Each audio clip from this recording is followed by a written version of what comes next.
Why are you ignoring me? I've decided not to talk to people I don't know. I get it. I'll move out of my in-laws' place. They're totally ignoring me.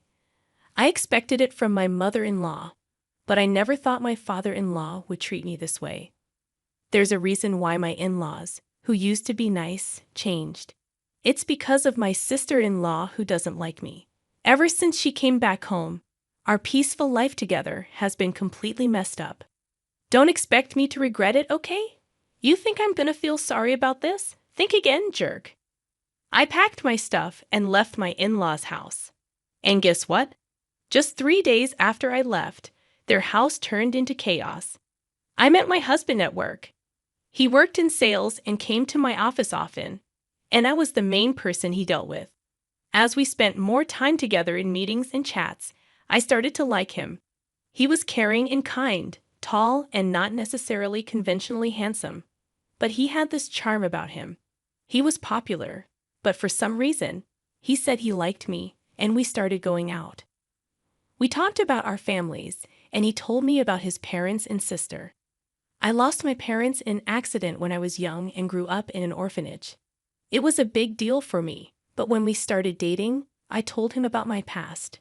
He said, "That sounds tough, but I'll always be there for you." And then he asked me to marry him. Right from the start, my husband wanted us to get married, so he quickly introduced me to his parents. During the meeting, I shared about my time growing up in an orphanage. They listened carefully and assured me that it wouldn't affect our marriage. It made me really happy. They even said that my background had no bearing on being part of their family, which warmed my heart. Only my sister-in-law, who was very close to her brother, seemed surprised, asking, "You grew up in an orphanage?" My husband had to talk to her about it. Looking back, she probably didn't like me from the start. But I didn't dwell on it then. I just thought we were getting to know each other. Before we got married, my husband and I talked about moving in with his parents. We thought about it seriously, but in the end, I decided not to leave my job. It turned out my husband was going to be transferred soon anyway. I thought about quitting to go with him, but my career was going strong, and I had just been given more responsibilities. After discussing it, we decided he would move alone. After tying the knot, I wanted to enjoy that newlywed bliss for a while. I even casually thought about visiting my husband during long weekends for a little getaway. The idea of moving in with my in-laws right after marriage seemed a bit daunting, but my husband probably felt more comfortable living with them. Plus, he likely wanted to reassure his always worried mother by having us all under one roof. Since I lost my parents early on, I'd always longed for a family, so living with them didn't sound too bad. Besides, my in-laws had always treated me kindly, and I'd grown fond of them. Juggling work and my responsibilities as a daughter-in-law was tough, but having a family made me happy and fulfilled. Then one day, my father-in-law approached me with an unexpected request. This marked the beginning of some tension in our seemingly happy living arrangement. It was a time when my overly anxious mother-in-law, who tended to be a bit controlling with my father-in-law, was out shopping. I was about to start cleaning on my day off when my father-in-law asked to talk to me. "What's up?" "Well, I don't want my wife to find out, but I'm taking a leave from work." "Wait, a leave?" He explained that he'd been having issues with his boss and colleagues, and his health had gotten so bad that he had no choice but to take time off. My mother-in-law is generally a kind person, but she's always on edge and a bit obsessive. Living with them, I started to notice her anxious habits and how my father-in-law walked on eggshells around her to avoid upsetting her. He had always been slim, but looking back, I realized he had lost even more weight recently. It would have been comforting if my mother-in-law showed genuine concern about his weight loss. Instead, when he took a sick day for a cold before, she commented, "A cold. Everyone else at your level is already at the top. It's because you're always taking time off for silly reasons like colds. That's why you're not getting promoted." Rather than being caring, she was the type to be critical. He probably tried to soldier on no matter how bad he felt. But his health kept declining, and he started taking more sick days to secretly visit the hospital. he was really struggling both mentally and physically. With his frequent early departures, lateness, and days off, there was talk of him possibly needing to take a break from work. But my father-in-law was hesitant to upset my mother-in-law in any way. If he even suggested taking time off, she'd likely explode with anger. Plus, my father-in-law didn't earn much, and he relied on overtime pay, so taking a break would mean a significant drop in income. If he told my husband, he'd probably end up telling my mother-in-law, so he came to me, asking if I could help with the bills. If I mentioned taking a break, she might even leave me. Those words hit me hard. I was grateful to my in-laws for accepting me warmly, regardless of my background growing up in an institution.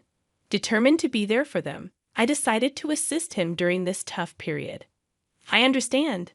I'll send money to your account every month. Use it for expenses. I'm really sorry. I'll try my best to get better soon and go back to work. Thank you for trusting me. After that, my father-in-law continued his routine of pretending to go to work while I sent money to his bank account for living expenses. My mother-in-law, who wasn't very meticulous with her finances, never noticed my transfers because she didn't check her bank statements closely or keep track of household expenses. Meanwhile, my father-in-law would pretend to head to work, but instead visit a mental health clinic or take walks in the peaceful mountains. Over time, his health seemed to improve. I hoped he'd be back to work soon, but then something unexpected happened. After a disagreement with her husband, my sister-in-law decided to go back to her parents' home. There's no place like home. I felt like I was going crazy living with that idiot husband of mine. I'll be staying here for a while. Can you make meals for me too? I knew right from the start that my sister-in-law wasn't fond of me. At our first family gathering, my husband was visibly upset because of her obvious disapproval. During our wedding, she wore a sour expression the whole time and even told me straight to my face, "My brother looks great, but you? He could have done better." She didn't hide her disdain for me, mentioning that it was embarrassing that I grew up without parents to attend the wedding. However, since she got married before us and had already moved out, I figured our interactions would be limited. That's why I thought living with them wouldn't be too bad. If she had still been living at home, I wouldn't have even considered moving in, knowing I'd have to deal with her constant criticism. Despite her stern attitude towards my father-in-law, I assumed her stay was temporary because of her marital issues and expected her to leave within a few days. My mother-in-law had always been kind to me, and even when my sister-in-law made snarky remarks, I trusted that my mother-in-law would stand up for me. But I was mistaken. One evening, when I came home from work, my mother-in-law's demeanor seemed off. "Is everything okay?" I asked. She seemed distant, not engaging in our usual conversation. When I inquired, she said, "Did you know you've been speaking ill of me behind my back?" "What? I've never said anything negative about you. You've always treated me well, and I'm genuinely grateful. Why would I say anything bad? You've been acting like the perfect daughter-in-law, but you've been gossiping about me in secret." "Fine, whatever," I replied, and she left the room. As she walked away, my sister-in-law smirked. "Looks like you've fallen out of favor. Did your true colors come out? Your upbringing in an institution is really showing, huh? It's better not to gossip about people." "I haven't said anything bad about her." "Oh, it seems the neighbors heard you. When I returned after so long, they mentioned that you've been constantly criticizing her." "What? Who? Are these neighbors?" "Well, it's been a while since I got married and moved out, so I've kind of forgotten their names. I never said any of those things. Stop making things up." "Oh my, how rude of you, Mom. You're accusing me of lying and bullying," she said, storming into my mother-in-law's room. From that moment on, my sister-in-law's nasty behavior only got worse. She accused me of telling her to sleep in the hallway and take the last bath because she's just a guest. She nitpicked about every little thing and complained to my mother-in-law. Each time, I had to defend myself, explaining that I hadn't said or done any of those things. But my mother-in-law seemed completely swayed by my sister-in-law's words, falling under her influence. My sister-in-law carried on as if she had no intention of leaving anytime soon, leaving me worried sick as I headed home with a heavy heart. "I'm back," I announced, hoping for the usual warm greeting from my mother-in-law. Instead, there was silence. "I'll start dinner," I said, stepping into the living room, only to be greeted by a shocking sight. Normally, my sister-in-law would rush me to prepare dinner, but now my mother-in-law, father-in-law, and sister-in-law were all enjoying sushi together. Surprised, my sister-in-law remarked, "Looks like someone who's not part of the family is home. You're not planning on having sushi, are you?" Without a glance in my direction, my mother-in-law continued eating while watching TV. "If you wanted sushi, you should have said so." I hurried back after shopping. "Huh, no one mentioned that," I sighed. "Hey Mom, Dad, I hung out with my friends today and brought back some delicious pudding. Let's enjoy it together." My sister-in-law chimed in, ignoring me completely as they all began eating the pudding. Exhausted from work and lacking the energy to confront them, I retreated to my room without eating. The next day, my sister-in-law mentioned she was meeting friends and asked if I could drop her off at the station. I declined, as it was a work day, and we weren't heading the same way. "Come on, take a day off. It's not a big deal. Your dear sis-in-law just wants a lift. She hasn't had much fun since getting married, right? Can't you be a bit nicer?" Respectfully, "Didn't you go out with friends last night after a late call? It seems like you've been going out almost every day since you got back." "I have work. Please take the bus or train," I replied. My mother-in-law and sister-in-law were whispering in the background, but I had enough. I headed to work. That night, however, the moment that convinced me to leave happened. I was delayed at work and returned home after picking up groceries, expecting some sort of scolding. It had been raining heavily when I left the office, and I was soaked even getting in and out of the car. I wondered what unpleasant surprise awaited me at home, but when I arrived, the three of them were eating takeout just like the day before. No greeting, as if they hadn't even noticed I'd returned. But I've grown accustomed to this treatment. Glancing towards the courtyard from the hallway, I noticed something placed in the center of the garden. Upon closer inspection, it was my belongings. A designer bag I bought with my first paycheck, shoes that were a birthday gift from my husband, and even my work computer, now soaked. Shocked, I stood frozen as my sister-in-law smirked and remarked, "Having a stranger's things in the house was gross, so I got rid of them." Flaunting a designer bag like that? How arrogant.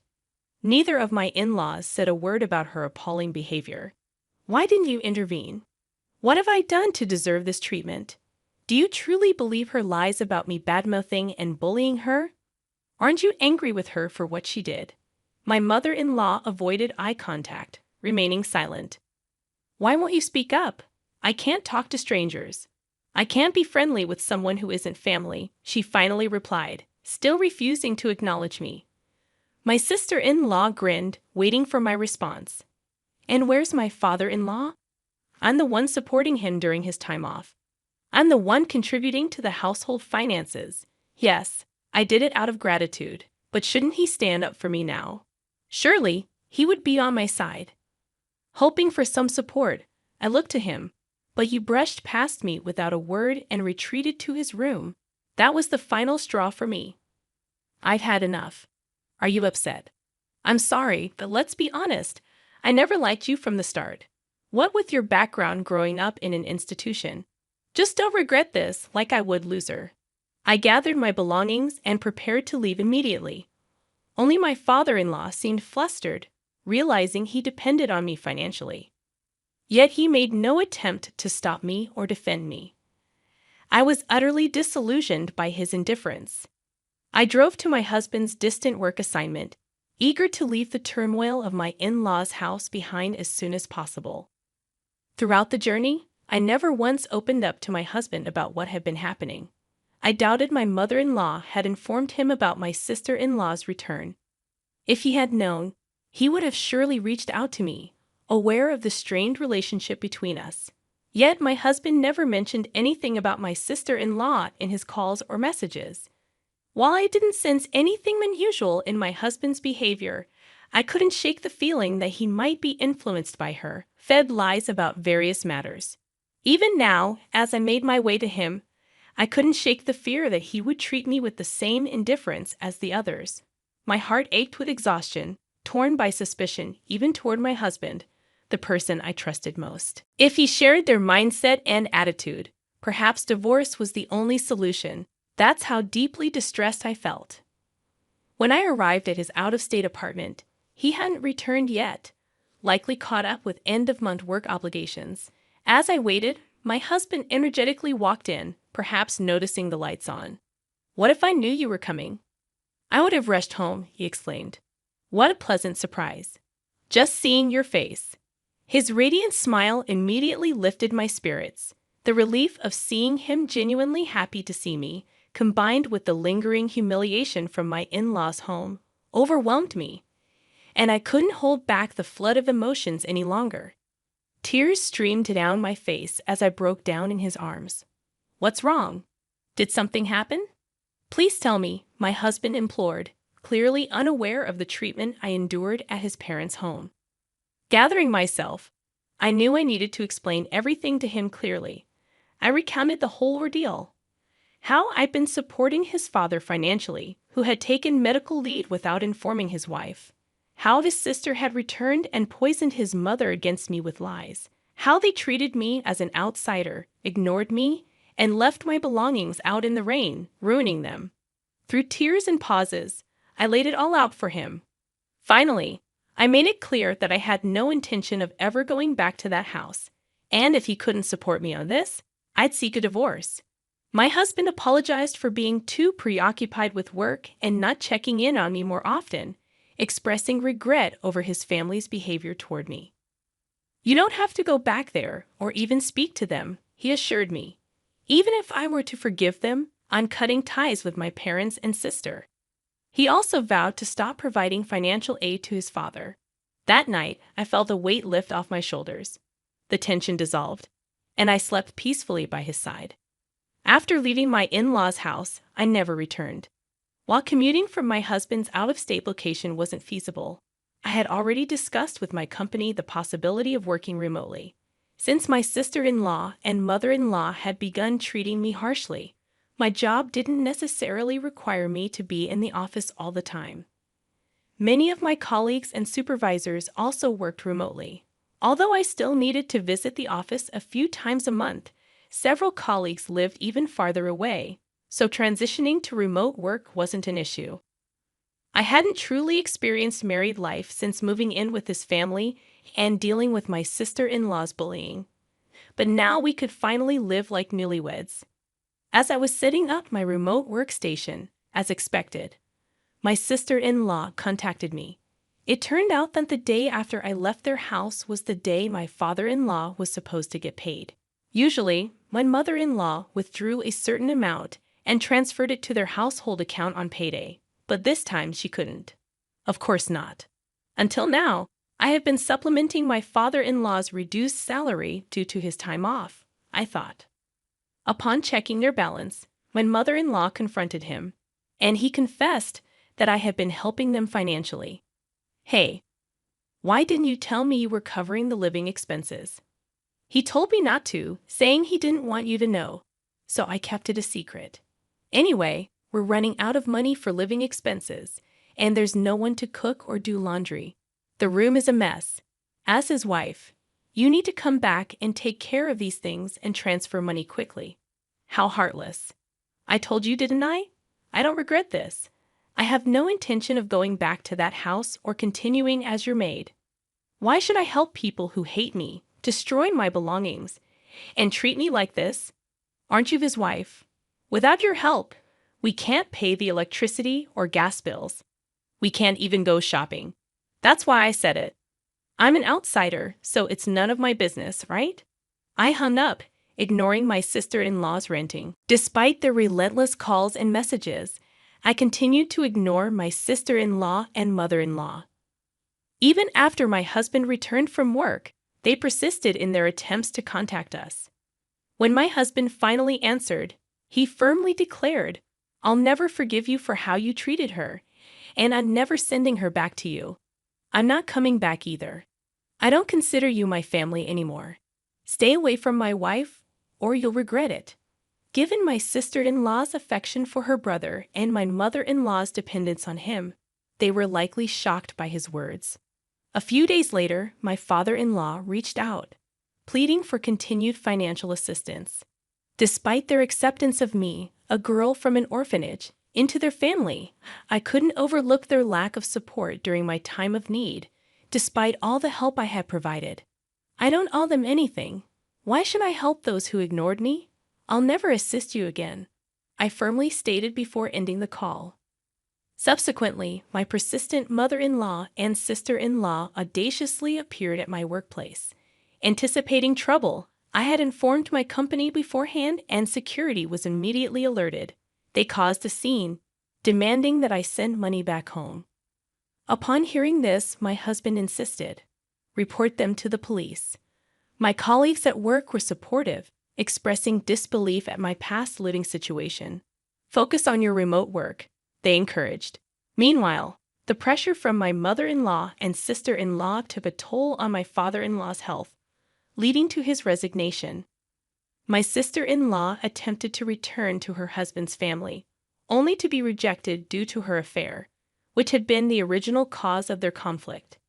This incident exacerbated their problems, resulting in an immediate divorce. Left without a home, my in-laws and sister-in-law relocated to a modest apartment, finding employment in part-time positions to make ends meet. Meanwhile, my husband and I finally found peace and fulfillment in our lives. Recently, we received the joyful news of our impending parenthood and eagerly await the arrival of our child, cherishing each moment together.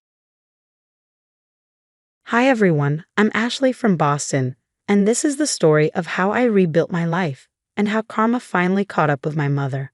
I never thought I'd be sharing this on social media, but here I am. I'm 33 now and love my job as a pediatric nurse at Boston Children's Hospital. There's nothing more rewarding than seeing a sick child smile after they get better. Just last Tuesday, I helped a little girl named Anna overcome her fear of needles by showing her my collection of butterfly stickers. The bravery in her little face lit up my entire week. My husband, Michael, and I met 5 years ago when he was doing physical therapy rounds in the pediatric ward. He has this incredible way with kids. They call him Dr. Mike, the muscle maker. We got married 3 years ago in a beautiful ceremony at the Boston Public Garden. You're going to be amazing parents someday, my sister Maria told us that day. She's always been my rock, especially when it came to dealing with our mother, Sandra. Ashley, stand up straight, fix your hair. That uniform makes you look heavy, my mom would say every morning when I lived at home. Her words always stung. In contrast, my in-laws, David and Patricia, are so different. Sweetie, we're proud to have you in the family, Patricia often says, making me feel genuinely valued. They own a small bookstore in Cambridge and always save the best children's books for my young patients. Last spring, Michael and I were overjoyed to find out we were expecting. We began planning the nursery, choosing soft yellows and greens. Even my mom's friend Barbara offered to help with the baby shower. I know the perfect theme. Barbara had exclaimed, her enthusiasm contagious. She's always been kind to me, despite being my mother's closest friend. But everything changed. The miscarriage hit us hard, leaving us shattered. I tried to stay strong, focusing on my patients while processing my grief. Michael, ever supportive, suggested we host a family dinner to lift our spirits. Let's invite everyone, he said, squeezing my hand. Your parents, mine, Maria, even Barbara. Having family around might help. The evening started lightheartedly. Maria brought her signature apple pie, and Patricia arrived with a care package of herbal teas. But when my mother arrived, the air shifted. She scanned the room with her usual critical eye. The table looks adequate, she muttered, rearranging the centerpiece I had spent an hour perfecting. As we sat down to eat, I shared stories from work, including a young patient who finally rang the recovery bell. This sweet 7-year-old. I began, but before I could finish, I felt a sudden, sharp tug at my hair. Ashley, your hair is full of lice. I can see them crawling. My mother's voice cut through the room. Her fingers yanked my hair roughly, pulling my head back in front of everyone. This is what happens when you work with those sick children all day. The room fell silent. Michael's fork clattered against his plate. I froze, tears welling in my eyes. Sandra stopped this immediately. David, my father-in-law, commanded. Mom, what are you doing? Maria's voice trembled with disbelief. I'm helping her. She's obviously not taking care of herself since the incident, my mother said, her voice dripping with false concern. Look at her, pale, unkempt. No wonder she couldn't. That's enough. Michael's voice thundered. There are no lies, Sandra. This is completely inappropriate. Patricia rushed to my side, wrapping her arm around me. Ashley is an excellent nurse who takes immaculate care of herself and her patients. Through my tears, I noticed Barbara's face pale. Sandra, we talked about this. You promised to be supportive, she whispered. Then, unable to hold back, Barbara revealed everything. My mother had been spreading lies, warning my colleagues that I was unstable. Maria shot up from her seat, fury in her eyes. Just like when you told Ashley's college roommate she had mental problems. Or when you convinced her high school boyfriend's family that she was unstable. The pieces began falling into place. Every failed relationship, every career setback that had once seemed like bad luck had my mother's fingerprints all over them.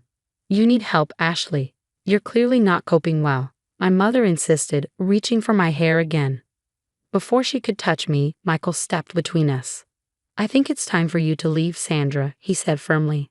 As my mother gathered her things, muttering about ungrateful children, Patricia squeezed my hand tightly. You're family to us, Ashley. We won't let anyone hurt you like this again. That night marked a turning point, the end of my blind acceptance of toxic behavior disguised as love. Standing in front of the mirror later, I realized the only things that needed to be removed from my life were the toxic people eating away at my happiness. In the week following the dinner, I took time off work to process everything. While cleaning my home office, I stumbled upon my old high school diary, tucked away in a dusty box. As I flipped through the pages, it was like opening a door to a haunted house of memories. One entry hit me hard. Your mother called the admissions office, read an email from my dream college in California.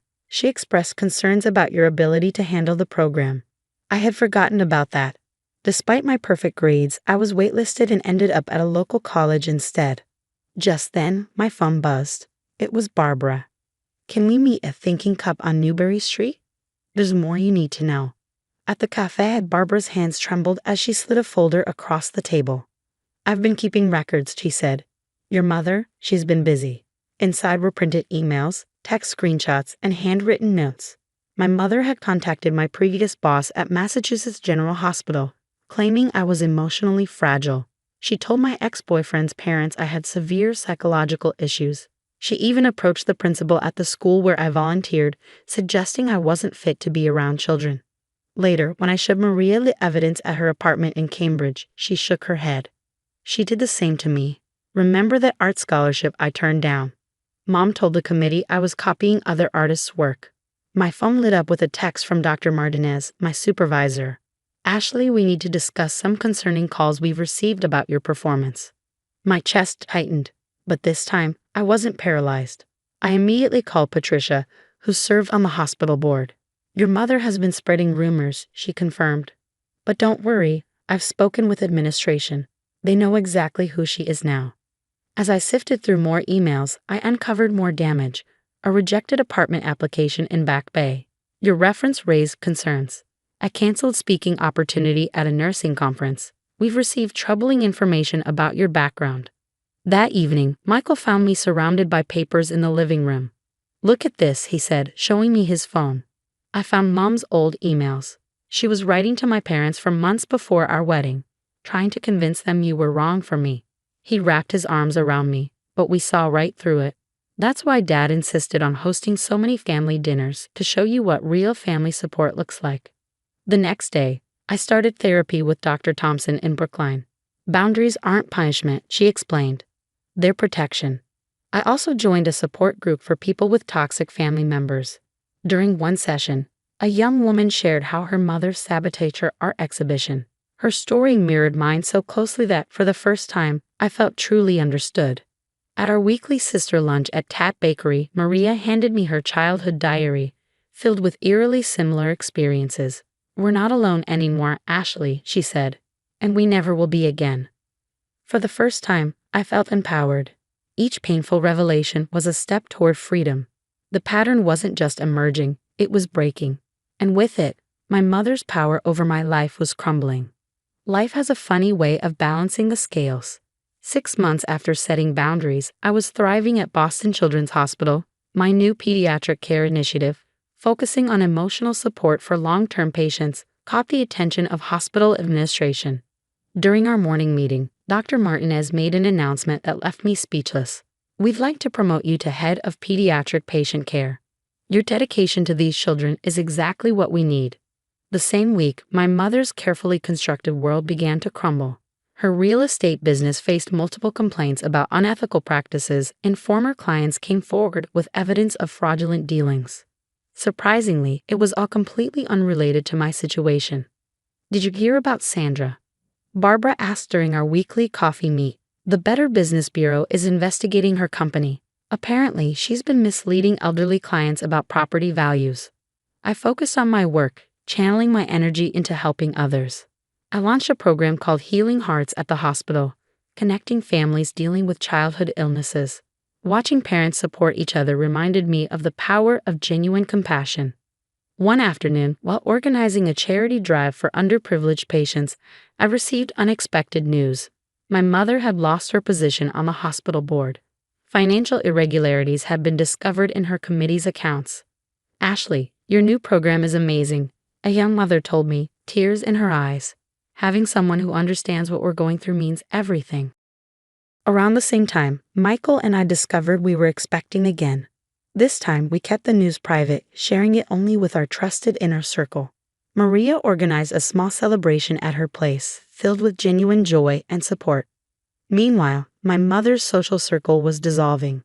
Barbara had finally shared evidence of my mother's manipulation with their friends. "I couldn't stay silent anymore," Barbara explained. "Too many people were getting hurt." As I stepped into my new leadership role and prepared to guide my expanded team, I realized something profound. The best revenge isn't about getting even. It's about getting better. My mother's actions led to her downfall, while I had built something meaningful and beautiful from the ashes of her toxicity. The Healing Hearts program now helps dozens of people weekly. My career is flourishing, my marriage is stronger than ever, and our baby is due in the spring. Sometimes the most powerful response to toxicity is simply living well and helping others do the same. Standing at the window of my office at Boston Children's Hospital, watching the sunset over the city skyline, I reflect on how far I've come.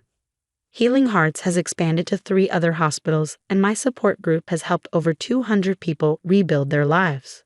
My mother lives alone now, her reputation and business in ruins, not because of anything I did, but because her own actions finally caught up with her. She still tries to reach out occasionally, but I maintain my boundaries firmly and peacefully. Last week, I held my newborn daughter for the first time, surrounded by people who truly love us. Looking into her eyes, I made a promise. She will grow up knowing only genuine love and support, never manipulation disguised as care. Sometimes, the best ending isn't about revenge. It's about breaking cycles and building something better. Have you ever had a family member publicly humiliate you, only to watch karma naturally catch up with them? Did you cut them off completely or give them another chance? Share your story in the comments below. Your experience might help someone going through something similar. If you'd like to hear more real stories about overcoming toxic relationships and building a better life, hit subscribe and turn on notifications. This supportive community means everything, and I can't wait to read your thoughts below. Hi, I'm Eleanor.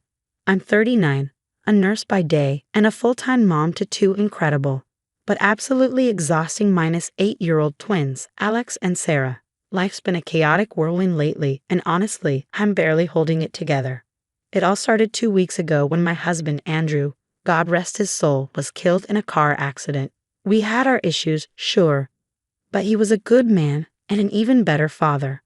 The kids are taking it hard, and I'm just trying to keep everything from falling apart.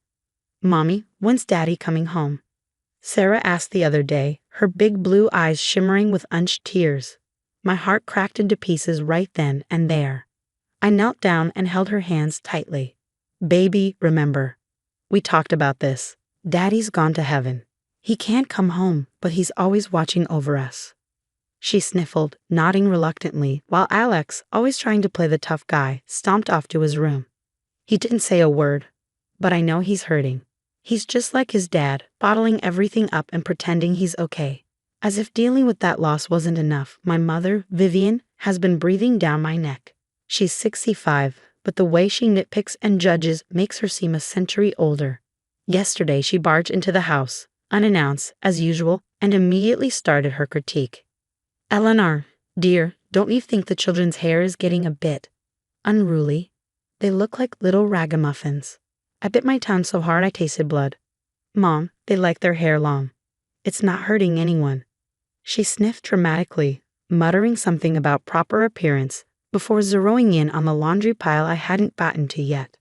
If it weren't for my best friend Zoe, I think I'd have lost my mind by now. Last night, she called me just as I was reaching my breaking point. "How are you holding up, babe?" she asked. And just like that, the dam broke. I sobbed into the phone, pouring everything out. "Zoe, I can't do this. The kids are a mess, the bills are piling up, and Mom is driving me insane." "Listen to me," she said firmly, her voice like a lifeline. "You're the strongest person I know. You've got this, and I'm here for you, no matter what. I don't know what I did to deserve a friend like Zoe, but I'm grateful for her every single day." Last night, exhaustion got the better of me. I was helping Alex with his math homework when I dozed off right there at the table. "Mom, you okay?" he asked, nudging me awake. I forced a smile. "Yeah, baby, just a little tired." Now, where were we? Oh, right. Fractions. Moments like that make me question if I'm cut out for this single mom life. But then I look at my kids, my beautiful, resilient babies, and I know I'd move heaven and earth for them. Today is Andrew's wake. I'm ironing the kids' clothes, trying to muster the strength to face what's ahead. I can already hear Vivian's voice in my head, criticizing everything from the flower arrangements to my choice of dress. At the funeral home, the weight of the day felt suffocating. Alex and Sarah clung to my legs, their quiet presence grounding me. That's when Vivian cornered me, her face a mask of false concern. "Eleanor, dear, we need to talk about the children," she began, her voice low, appointed. I felt a knot twist in my stomach. "What about them, Mom?" She leaned in closer, her words like a punch to the gut. "Perhaps it's time to consider adoption. It would be best for everyone." "You're clearly overwhelmed, dear." I stared at her stunned. "Are you out of your mind? They just lost their father, and you're suggesting I give them up." Now, she said, raising a hand as if to calm me. "Don't get hysterical. I'm just thinking of what's best for everyone." I was shaking with anger, torn between screaming and not wanting to make a scene at my husband's wake. "Mom, I appreciate your concern, but the kids are staying with me. End of discussion." She walked away, leaving me fuming. Memories of her past advice resurfaced, like when Sarah was born with a slight heart murmur and Vivian suggested we return her to the hospital, or when Alex struggled with reading, and she implied he wasn't cut out for academics. He was 6, for Christ's sake. Lost in my thoughts, I didn't notice Andrew's brother, Derek, until he was standing right next to me. "Hey Al," he said softly, "you okay? You look like you've seen a ghost." I tried to smile, but it felt hollow. "Yeah, just. Everything's a lot right now." His eyes flicked toward Vivian. I couldn't help but overhear. "Is she serious about the adoption thing?" one voice murmured. "God, I hope not, but with her, you never know." Derek must have caught my expression because he squeezed my shoulder. "Listen, if you need anything at all, you call me, okay? Andrew would want us to stick together." I nodded, grateful for his support. As soon as I could, I slipped away to call Zoe. "Z, you're not going to believe this," I said, my voice trembling with anger and disbelief. I told her everything. "Oh, hell no," she snapped. "Tell me you shut that nonsense down." "Of course I did," I said, but my voice wavered. "But what if she tries something? You know how she is." "Listen to me, Elle. It's time to cut ties. I know she's your mom, but this is beyond toxic. You and those kids deserve better." Her words hit home, but the idea of cutting off my own mother felt like a knife twisting in my chest. "I'll think about it. Thanks for listening, Z." As I hung up, I noticed a small group of people nearby, whispering and casting furtive glances my way. Pretending to adjust a flower arrangement, I moved closer. Can you believe it? Giving up her own children? I always thought she was a bit unstable. Poor Andrew, may he rest in peace. He must be rolling in his grave. My blood ran cold. Vivian had been busy, all right, busy spreading her twisted adoption scheme to anyone who'd listen. I locked eyes with her across the room. She gave me a small, smug smile, and in that moment I realized this wasn't just meddling. This was war. The days following Andrew's wake were a blur of whispers and judgmental stares. At work, conversations died the moment I entered the break room. Even Mrs. Johnson, my favorite patient, seemed hesitant. "Honey, is everything all right with those beautiful grandbabies of yours?" I froze. "They're fine. Why do you ask?" "Of no reason," she said, clearly lying. "Just remember, there's no shame in asking for help if you need it." It wasn't until I overheard two coworkers in the supply closet that the penny dropped. "Can you believe Eleanor's giving up her kids? And so soon after Andrew's death?"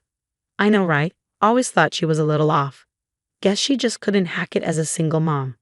I clenched my fists, fury burning in my veins. This was Vivian's doing, and I had to find out how far her lies had spread.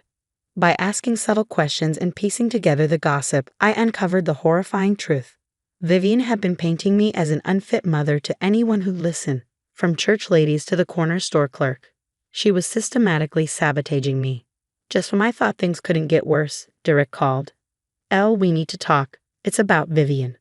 We met at a diner, and what he told me made my stomach churn. "She tried to convince Andrew to leave you years ago," he said, his tone grave. "Said you weren't good enough for him, that you were dragging him down." I felt like I'd been sucker punched. "What? When?" "Right after the twins were born. Andrew shut her down hard, told her to stay out of your marriage. I thought you knew." I shook my head, tears stinging my eyes. "He never said a word." "That's because he loved you, Elle. He wouldn't let anyone, not even Vivian, come between you." That night, I couldn't sleep. Memories of Vivian's constant undermining and criticism replayed in my mind like a broken record. I had to know the full extent of her betrayal.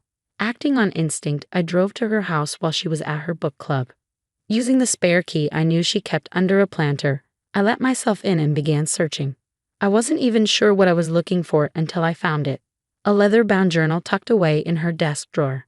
My hands shook as I flipped through the pages. It was all there, years of plotting, plans to gain custody of the twins, waiting for the perfect opportunity to strike. She'd been scheming since they were born. I was still reading when the front door creaked open. "Eleanor." Vivian's voice was sharp as a blade. "What are you doing here?"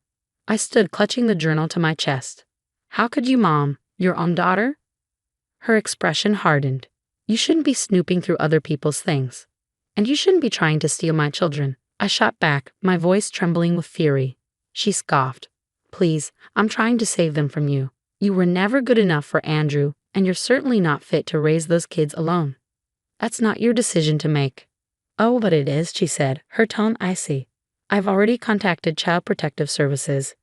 With Andrew gone, it'll be easy to prove you're unfit. My friends at the agency will make sure of it." The blood drained from my face. "You wouldn't dare." Her smile was cold and triumphant. "Watch me. Those children deserve better than you, Eleanor, and I'm going to make sure they get it." Staring into her eyes, I realized this wasn't just meddling. This was her endgame, the culmination of years of control and resentment. But I wasn't going down without a fight. "We'll see about that, Mother," I said, my voice steely. "We'll see about that." Knowing time was against me, I called Zoe and Derek for an emergency meeting. "We need to expose her." Zoe snapped her fingers. "I've got it. We'll set up a fake charity event for struggling single parents. Vivian won't be able to resist showing up to gloat." Derek nodded. "And we'll make sure to catch her on camera. If we play our cards right, she'll spill everything." The next week was a whirlwind of planning. Zoe called in favors, Derek handled the tech, and I reached out to everyone I knew, co-workers, the twins' teachers, neighbors.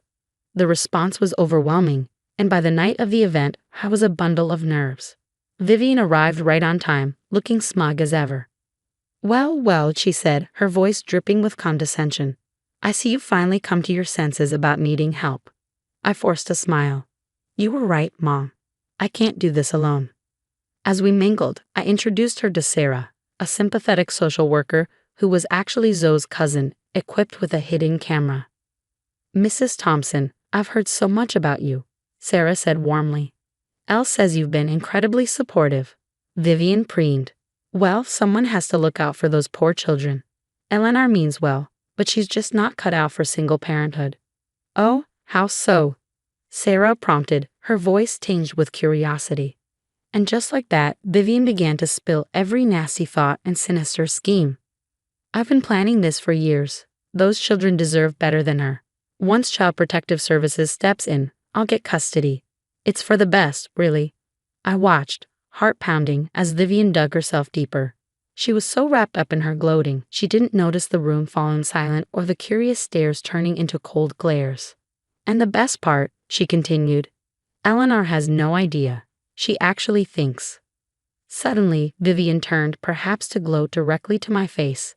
But she misjudged the step. She went down hard, her hip striking the edge of a table with a sickening crack. The room erupted into chaos as paramedics rushed in. I couldn't help the twisted sense of justice that bloomed in my chest. The days that followed were a whirlwind. The video of Vivian's confession spread through the community like wildfire. Her carefully crafted image as a doting grandmother crumbled overnight.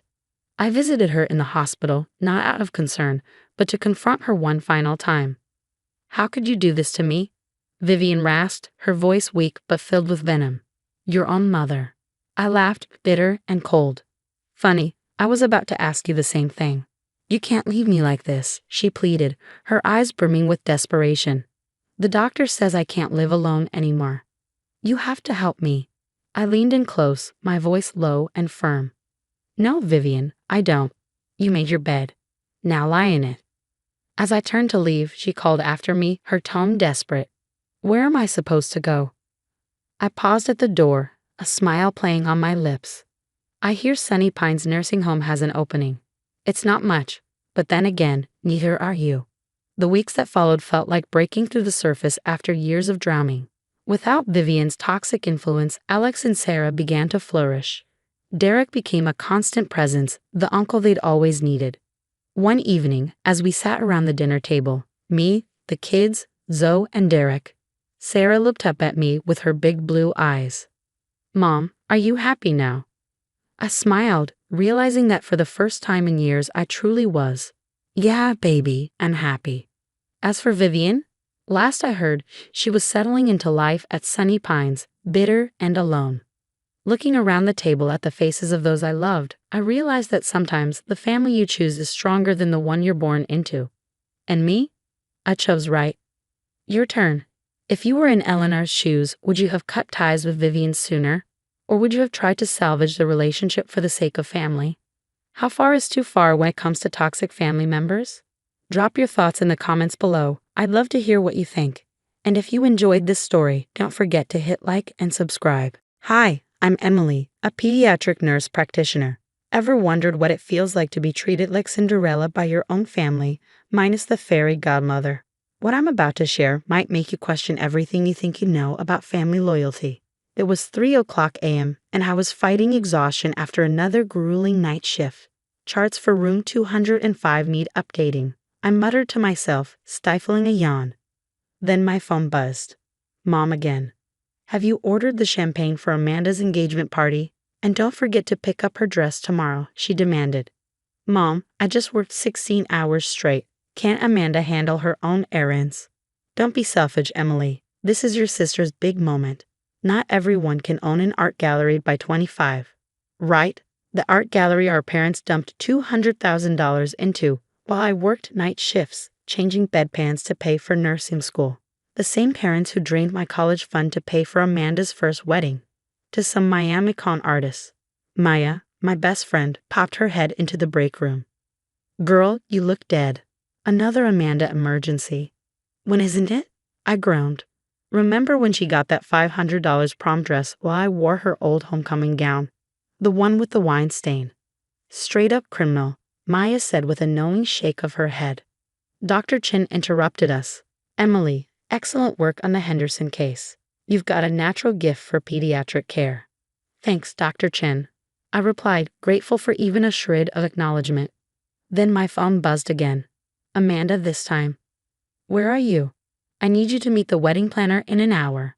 Amanda, I'm at work, actual work, saving actual lives. Oh, please, you're just a nurse.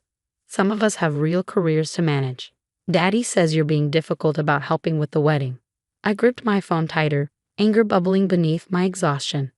Maybe it's because I'm working doubles to pay off my student loans while you play artists with their money. Mrs. Peterson, the grandmother of one of my patients, overheard me as she visited the ward. Emily dear, I couldn't help but notice how dedicated you are to these children. James mentioned you're helping with the wedding. Helping? More like being forced to serve. Serve? But you're the bride's sister. My phone pinged again. A text from Mom. Don't forget to help the caterers set up tomorrow, and wear something presentable. Amanda doesn't want you embarrassing her in front of James's family. As I stared at my reflection in the hospital window, scrubs wrinkled, hair falling out of my messy bun, I felt something inside me snap. I was done. Their perfect little family dynamic was about to crumble, and Amanda's wedding, it would be the catalyst. They wanted me to serve at this wedding? Oh, I'd serve them something all right. A cold dish called karma. The next morning, I dragged myself into the bridal shop after another sleepless night. Amanda stood on a pedestal draped in a $15,000 designer gown, while Mom fawned over her. Finally, where have you been? These alterations won't handle themselves, Amanda snapped. Sorry, I was busy saving a 4-year-old from respiratory failure.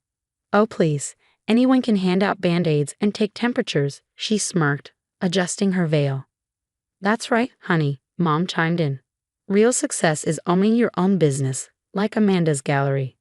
The seamstress looked uncomfortable as she pinned Amanda's hem. I bit my tongue, recalling the night I discovered the truth about my missing college fund. $80,000, gone, transferred to cover Amanda's first failed marriage.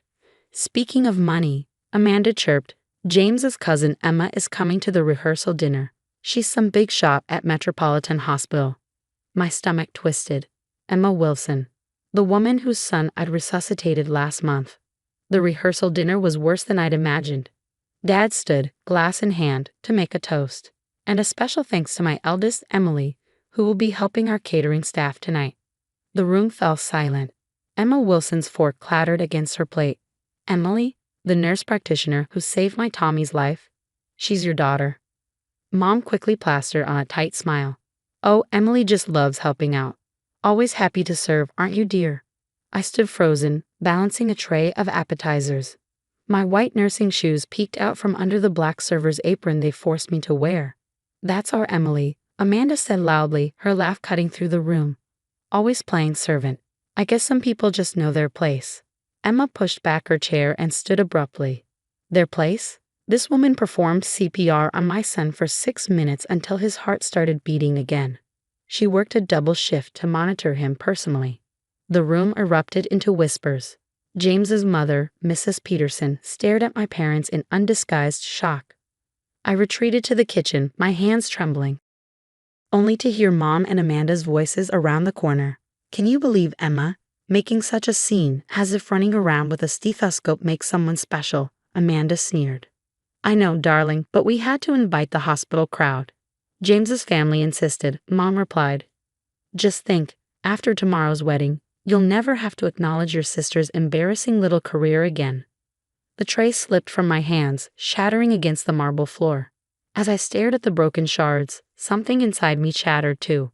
The perfect facade they'd built was about to crumble. And I had the perfect plan. Tomorrow's wedding wouldn't just be Amanda's big day, it would be the day I showed them who I really was. Trust me, they weren't going to like it. The wedding day dawned bright over the country club. I adjusted the hideous beige bridesmaid dress Amanda had chosen, ensuring I wouldn't outshine her. Guests were already arriving, including my hospital colleagues invited at James's family's insistence. The flower arrangements need fixing in the West Wing, Mom barked, shoving a box of roses into my arms. And for heaven's sake, do something about your hair. You look like you just left the hospital. I did, I said flatly, because I was saving lives while everyone else was at the rehearsal dinner. Through the window, I spotted Dr. Chen striding across the lawn, an envelope in hand. Before she reached me, Amanda burst into the room. Why is your boss here? This is my day, Emily. Emily, Dr. Chen called out, ignoring Amanda's glare. The National Pediatric Association results are in. You've won Young Practitioner of the Year. The award comes with a $250,000 research grant. The room went silent. Amanda's face twisted with rage. Of course she did. Everything's about precious Emily and her stupid nurse job. Well, guess what? My gallery just landed an exclusive contract with the Guggenheim. Mrs. Peterson stepped forward, her expression sharp. Interesting. My friend on the Guggenheim board mentioned they rejected your application last month. In fact, they said your gallery hasn't sold a single authentic piece. Amanda went pale. That's a lie. Is it? Emma asked, stepping in. Because my husband's art appraisal firm flagged several pieces in your gallery as potential forgeries.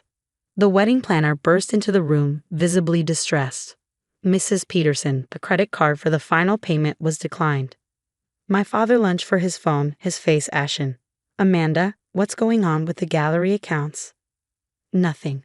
I just needed to move some money around, Amanda stammered. The investments weren't paying off as quickly as.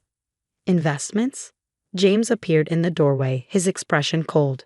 You told me the gallery was profitable. Mom tried to intervene. James, darling, all new businesses have growing pains. Emily, stop standing there and help fix this mess. Dr. Chen's voice cut through the chaos. Like she fixed Tommy Wilson's heart when it stopped. Like she fixes children's lives every day while you treat her like hired help. The room erupted. One by one, my hospital colleagues stood, sharing stories of my dedication and skill.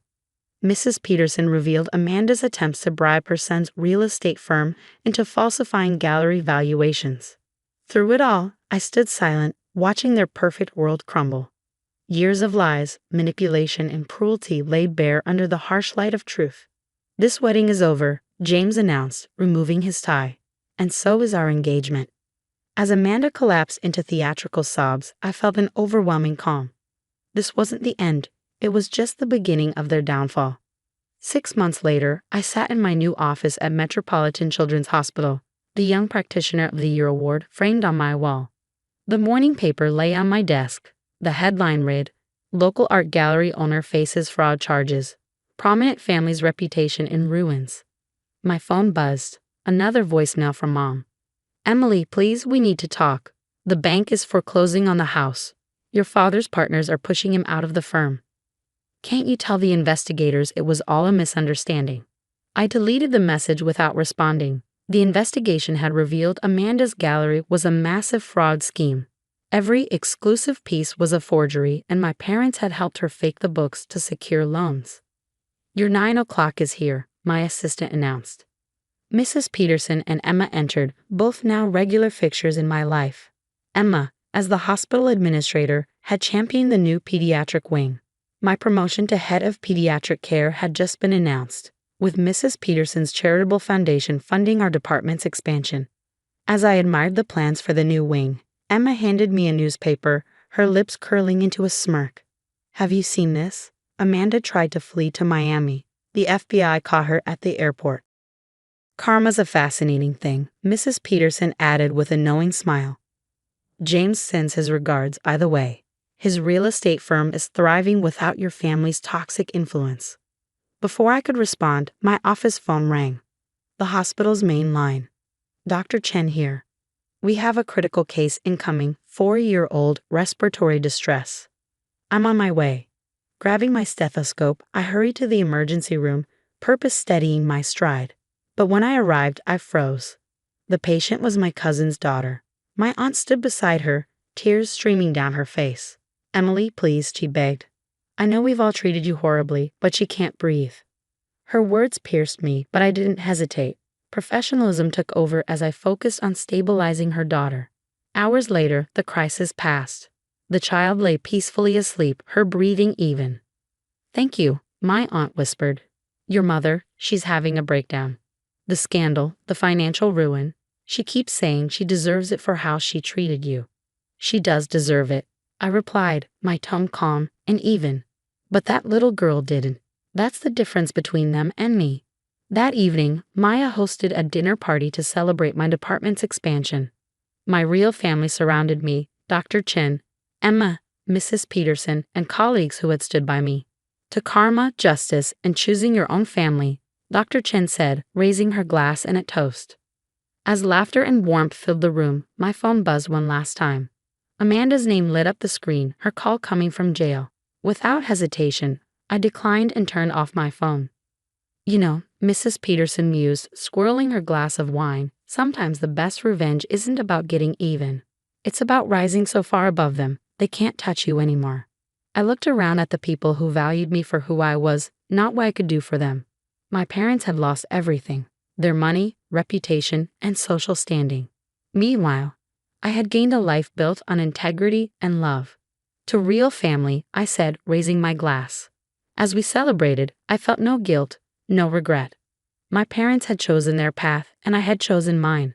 The servant girl they had tried to break had become the success they only pretended to be. That was the sweetest justice of all. What about you?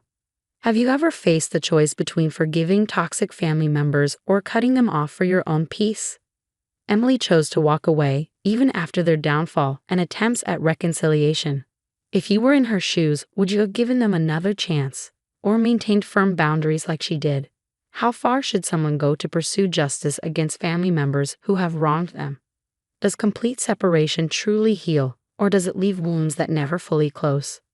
Share your thoughts in the comments below. Your experiences might help others navigate similar struggles with toxic family dynamics.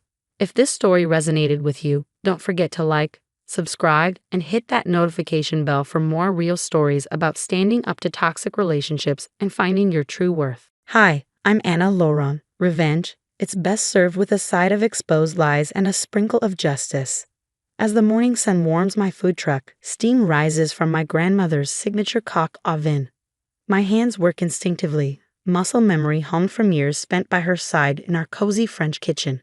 Cooking isn't about perfection, Grandmère used to say. It's about love, truth, and tradition. A customer's voice snaps me from my memories. This is incredible. You should have your own restaurant. That's how I met Kevin. It started with him sampling my bourbon bread pudding at a festival booth, followed by coffee, dinner, and eventually a ring. My family's going to adore you, he promised. Mom owned restaurants, and my sister Rachel is an amazing food influencer. I believed him. I thought I was stepping into a family of food lovers, kindred spirits.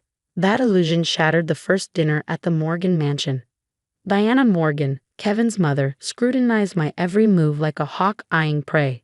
Rachel, her darling daughter, spent the evening posting photos of store-bought pastries she passed off as her own. Did you really make this yourself? Diana asked, her eyebrows arched high as she poked at my rustic appetizer. Mom, stop, Kevin laughed nervously. Anna's food is amazing. But I saw it in Diana's eyes, the threat detection. A real chef could expose Rachel's polished but fraudulent foodie empire. Later, Marco, an old friend and food critic, warned me. The Morgans control half the restaurants in this city. Diana's got critics in her pocket. Be careful. Jessica, another food blogger, showed me Rachel's Instagram. Look at these original recipes. They're stolen from small chefs who can't fight back. Kevin defended them at first. They're just protecting their reputation. But over time, I watched my once supportive fiancé morph into Diana's obedient puppet. The final blow came with the announcement of an upcoming dinner party for the city's top food critics. Rachel will showcase her latest creations, Diana said smugly. I could help, I offered. Diana's icy glare cut through me. Darling, this is a professional event. Why don't you just observe? Kevin said nothing, suddenly engrossed in his phone. That night, Jessica sent me Rachel's latest post, a picture of my grandmother's coq au vin, rebranded as Rachel's innovative fusion recipe. My blood boiled. The critics will destroy her, I whispered. No, Jessica said grimly. Diana owns them. Tomorrow's dinner would change everything. The Morgans thought they knew power, but they had no idea what was cooking. The Morgan Mansion's kitchen buzzed with pre-dinner chaos. I quietly plated my appetizers, prosciutto-wrapped figs drizzled with a honey lavender glaze. Rachel stormed in, her face red. Mom, she's making her own dishes. This wasn't the plan.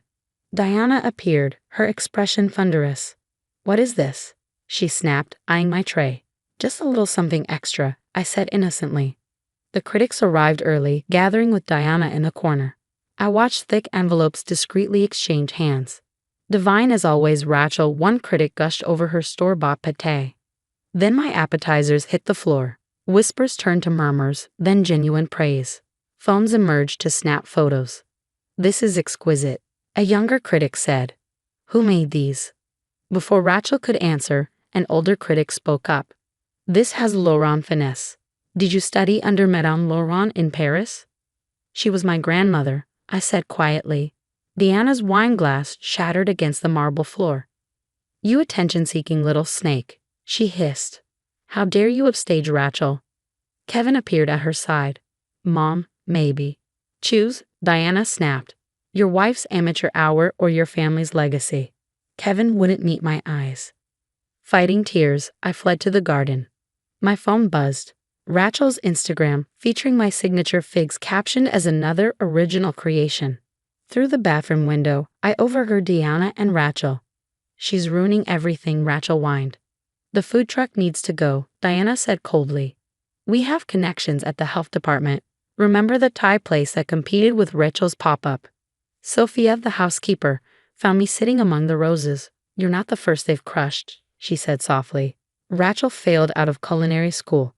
Diana paid the dean to call it a family emergency. Diana Morgan thrives on silence. Speak up and you disappear." My phone buzzes again.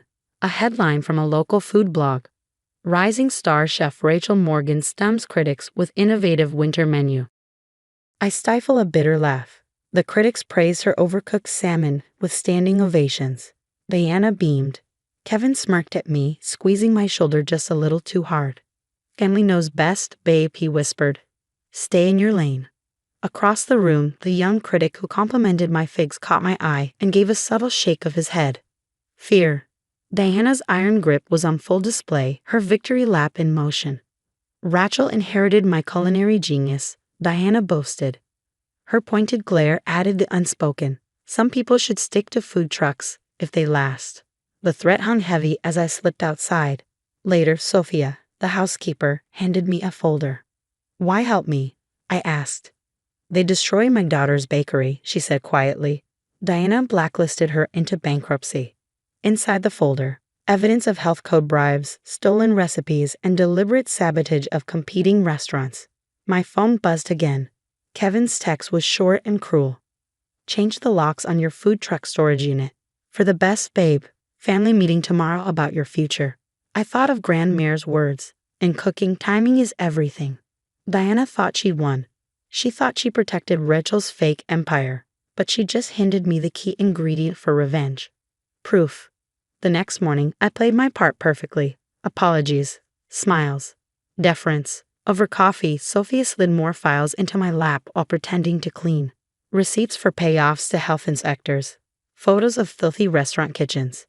Emails about competitor sabotage. "There's more in the basement storage," she whispered. That night, Marco met me behind my food truck. "Got something big," he said. "Rachel's taking kickbacks from suppliers. Cheap, contaminated ingredients sold at premium prices. That's why their seafood tastes off and why 3 people got food poisoning last month." Diana buried the reports. Evidence began piling up. A former line cook contacted me through Sophia. Rachel came in after closing to photograph our dishes, then claimed them as her own, he said. Diana made us sign NDAs.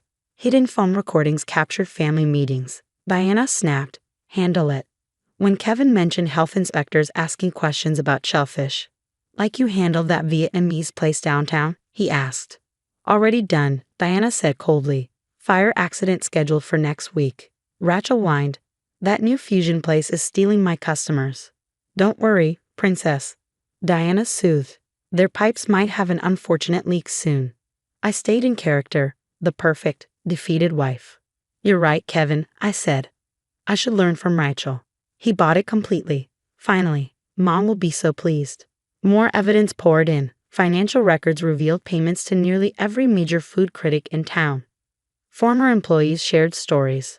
Rachel couldn't tell basil from oregano, one said. "We had to pre-measure everything." Diana threatened my family when I refused to let Rachel claim my signature dish, another added. The young critic who praised my figs reached out. "They're blackmailing all of us," he admitted. "I'm ready to talk." A USB drive appeared in my locker, surveillance footage of Diana handing envelopes to health inspectors. The Food Network segment films next week, Kevin announced proudly. Rachel's doing your grandmother's coq au vin. I smiled sweetly. She'll do it justice, I'm sure. Marco built the case. 5 destroyed restaurants, 20 bought critics, hundreds of stolen recipes. Diana's hubris grew. See how much better things are when you behave, she said. Rachel posted yet another stolen recipe, my grandmother's tart tatin, calling it her latest creation. The rage simmered, but I stayed cool. Timing is everything. The Food Network cameras rolled as Rachel stumbled through her coq au vin demonstration. Meanwhile, my evidence detonated across every major food publication. Rising star Rachel Morgan exposed, stolen recipes and fake credentials. Morgan family under investigation for health code violations and criminal conspiracy. My phone exploded. First, Rachel, you backstabbing snake. Then Diana. You'll regret this. Finally, Kevin. We can fix this. Please call me. Marco's expose hit hardest. Surveillance footage of restaurant sabotage, proof of critic payoffs, documents revealing Rachel's culinary school expulsion.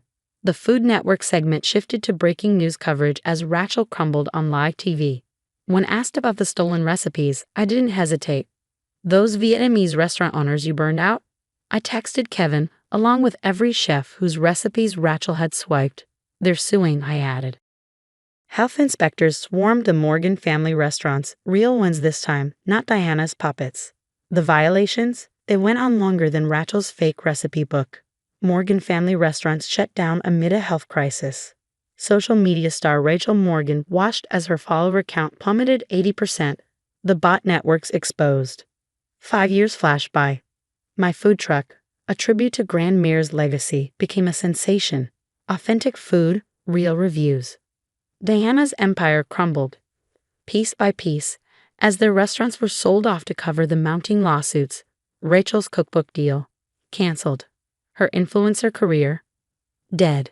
I couldn't help but laugh when I heard her bitter voice on my voicemail. This is all your fault. Kevin, living in his parents' guest room, his financial career ruined by association, tried one last time. Babe, we can fix this. Family means forgiveness. I deleted his message while sorting through applications for my new restaurant's apprentice program. Young chefs eager to learn the right way. Diana's final attempt came through her lawyer. In light of recent hardships, a reconciliation could benefit all parties. My response was swift. I opened my restaurant in their former flagship location, rebranding it with truth, time, and authenticity. Today, I teach the art of real cooking to passionate students. No shortcuts, no lies, no stolen glory. Just real food. Honest work. One of my youngest apprentices asks, Chef Laurent, is it true the Morgans tried to steal your recipes? I smile, thinking of Grandmère. The best recipes can't be stolen. They're passed down with love and earned through hard work. The real food critics rave about my cuisine now. Every review praises how truth, like a perfect sauce, eventually comes to light. Rachel's stuck working at a drive-thru. Diana's blacklisted from every restaurant association. Kevin's living proof that karma, like overcooked fish, is hard to swallow. The Morgans are trying to open a new restaurant, Marco casually mentions during dinner service. Good luck, I say with a laugh. Their only authentic dish is a serving of lies. My restaurant's full every night, not with bought reviews or stolen recipes, but with real food and honest success. They wanted to ban me from the kitchen, but instead, they gave me the ingredients for the perfect revenge. And like Grandmère always said, the secret ingredient is justice, served cold with a side of karma. Have you ever been forced to watch someone steal your passion and talent while others praise their fake success? What would you do? Speak up immediately and risk everything, or play the long game like Anna did. Tell me about a time when you had to choose between keeping the peace and standing up for your truth. Would you let someone claim your life's work as their own to maintain family harmony? Hi everyone, I'm Julie Mitchell. I'm 28 years old, working as a marketing executive at Thompson & Brooks.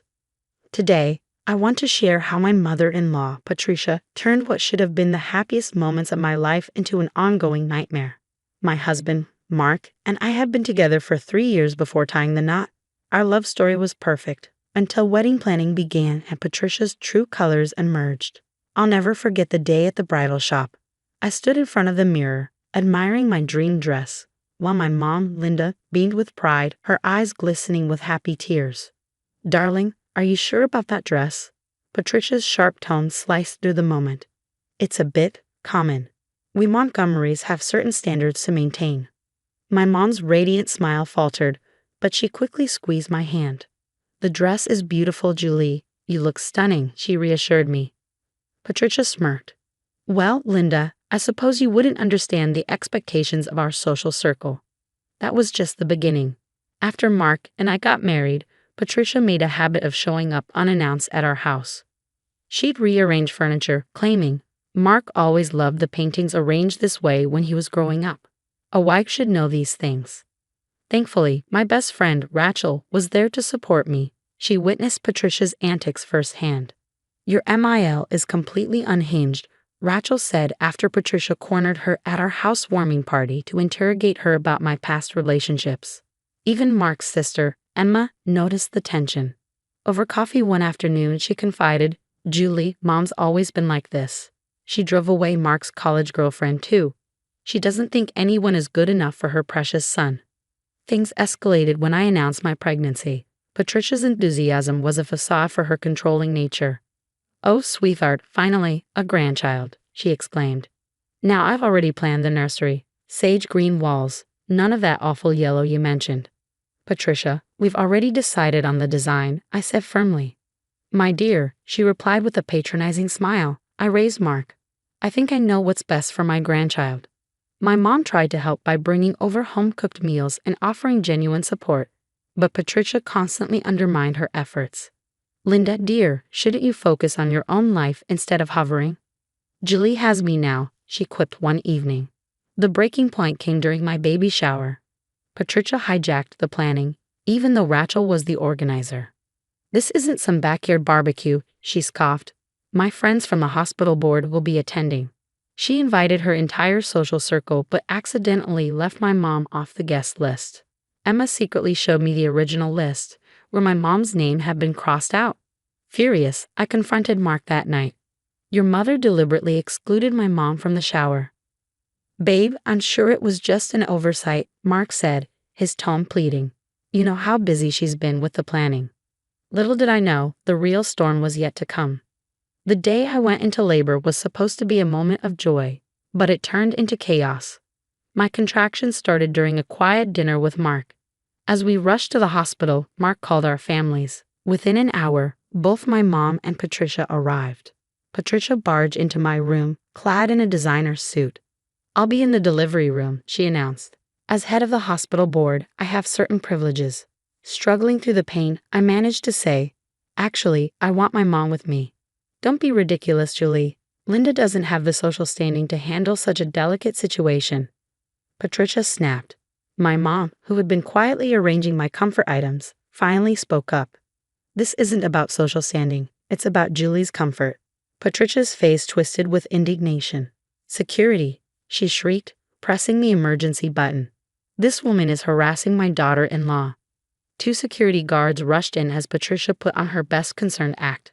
"I'm Mrs. Montgomery, hospital board director," Patricia declared, her voice dripping with self-importance. "This woman is making my daughter-in-law uncomfortable during labor. She's my mother." I screamed, another contraction hitting hard.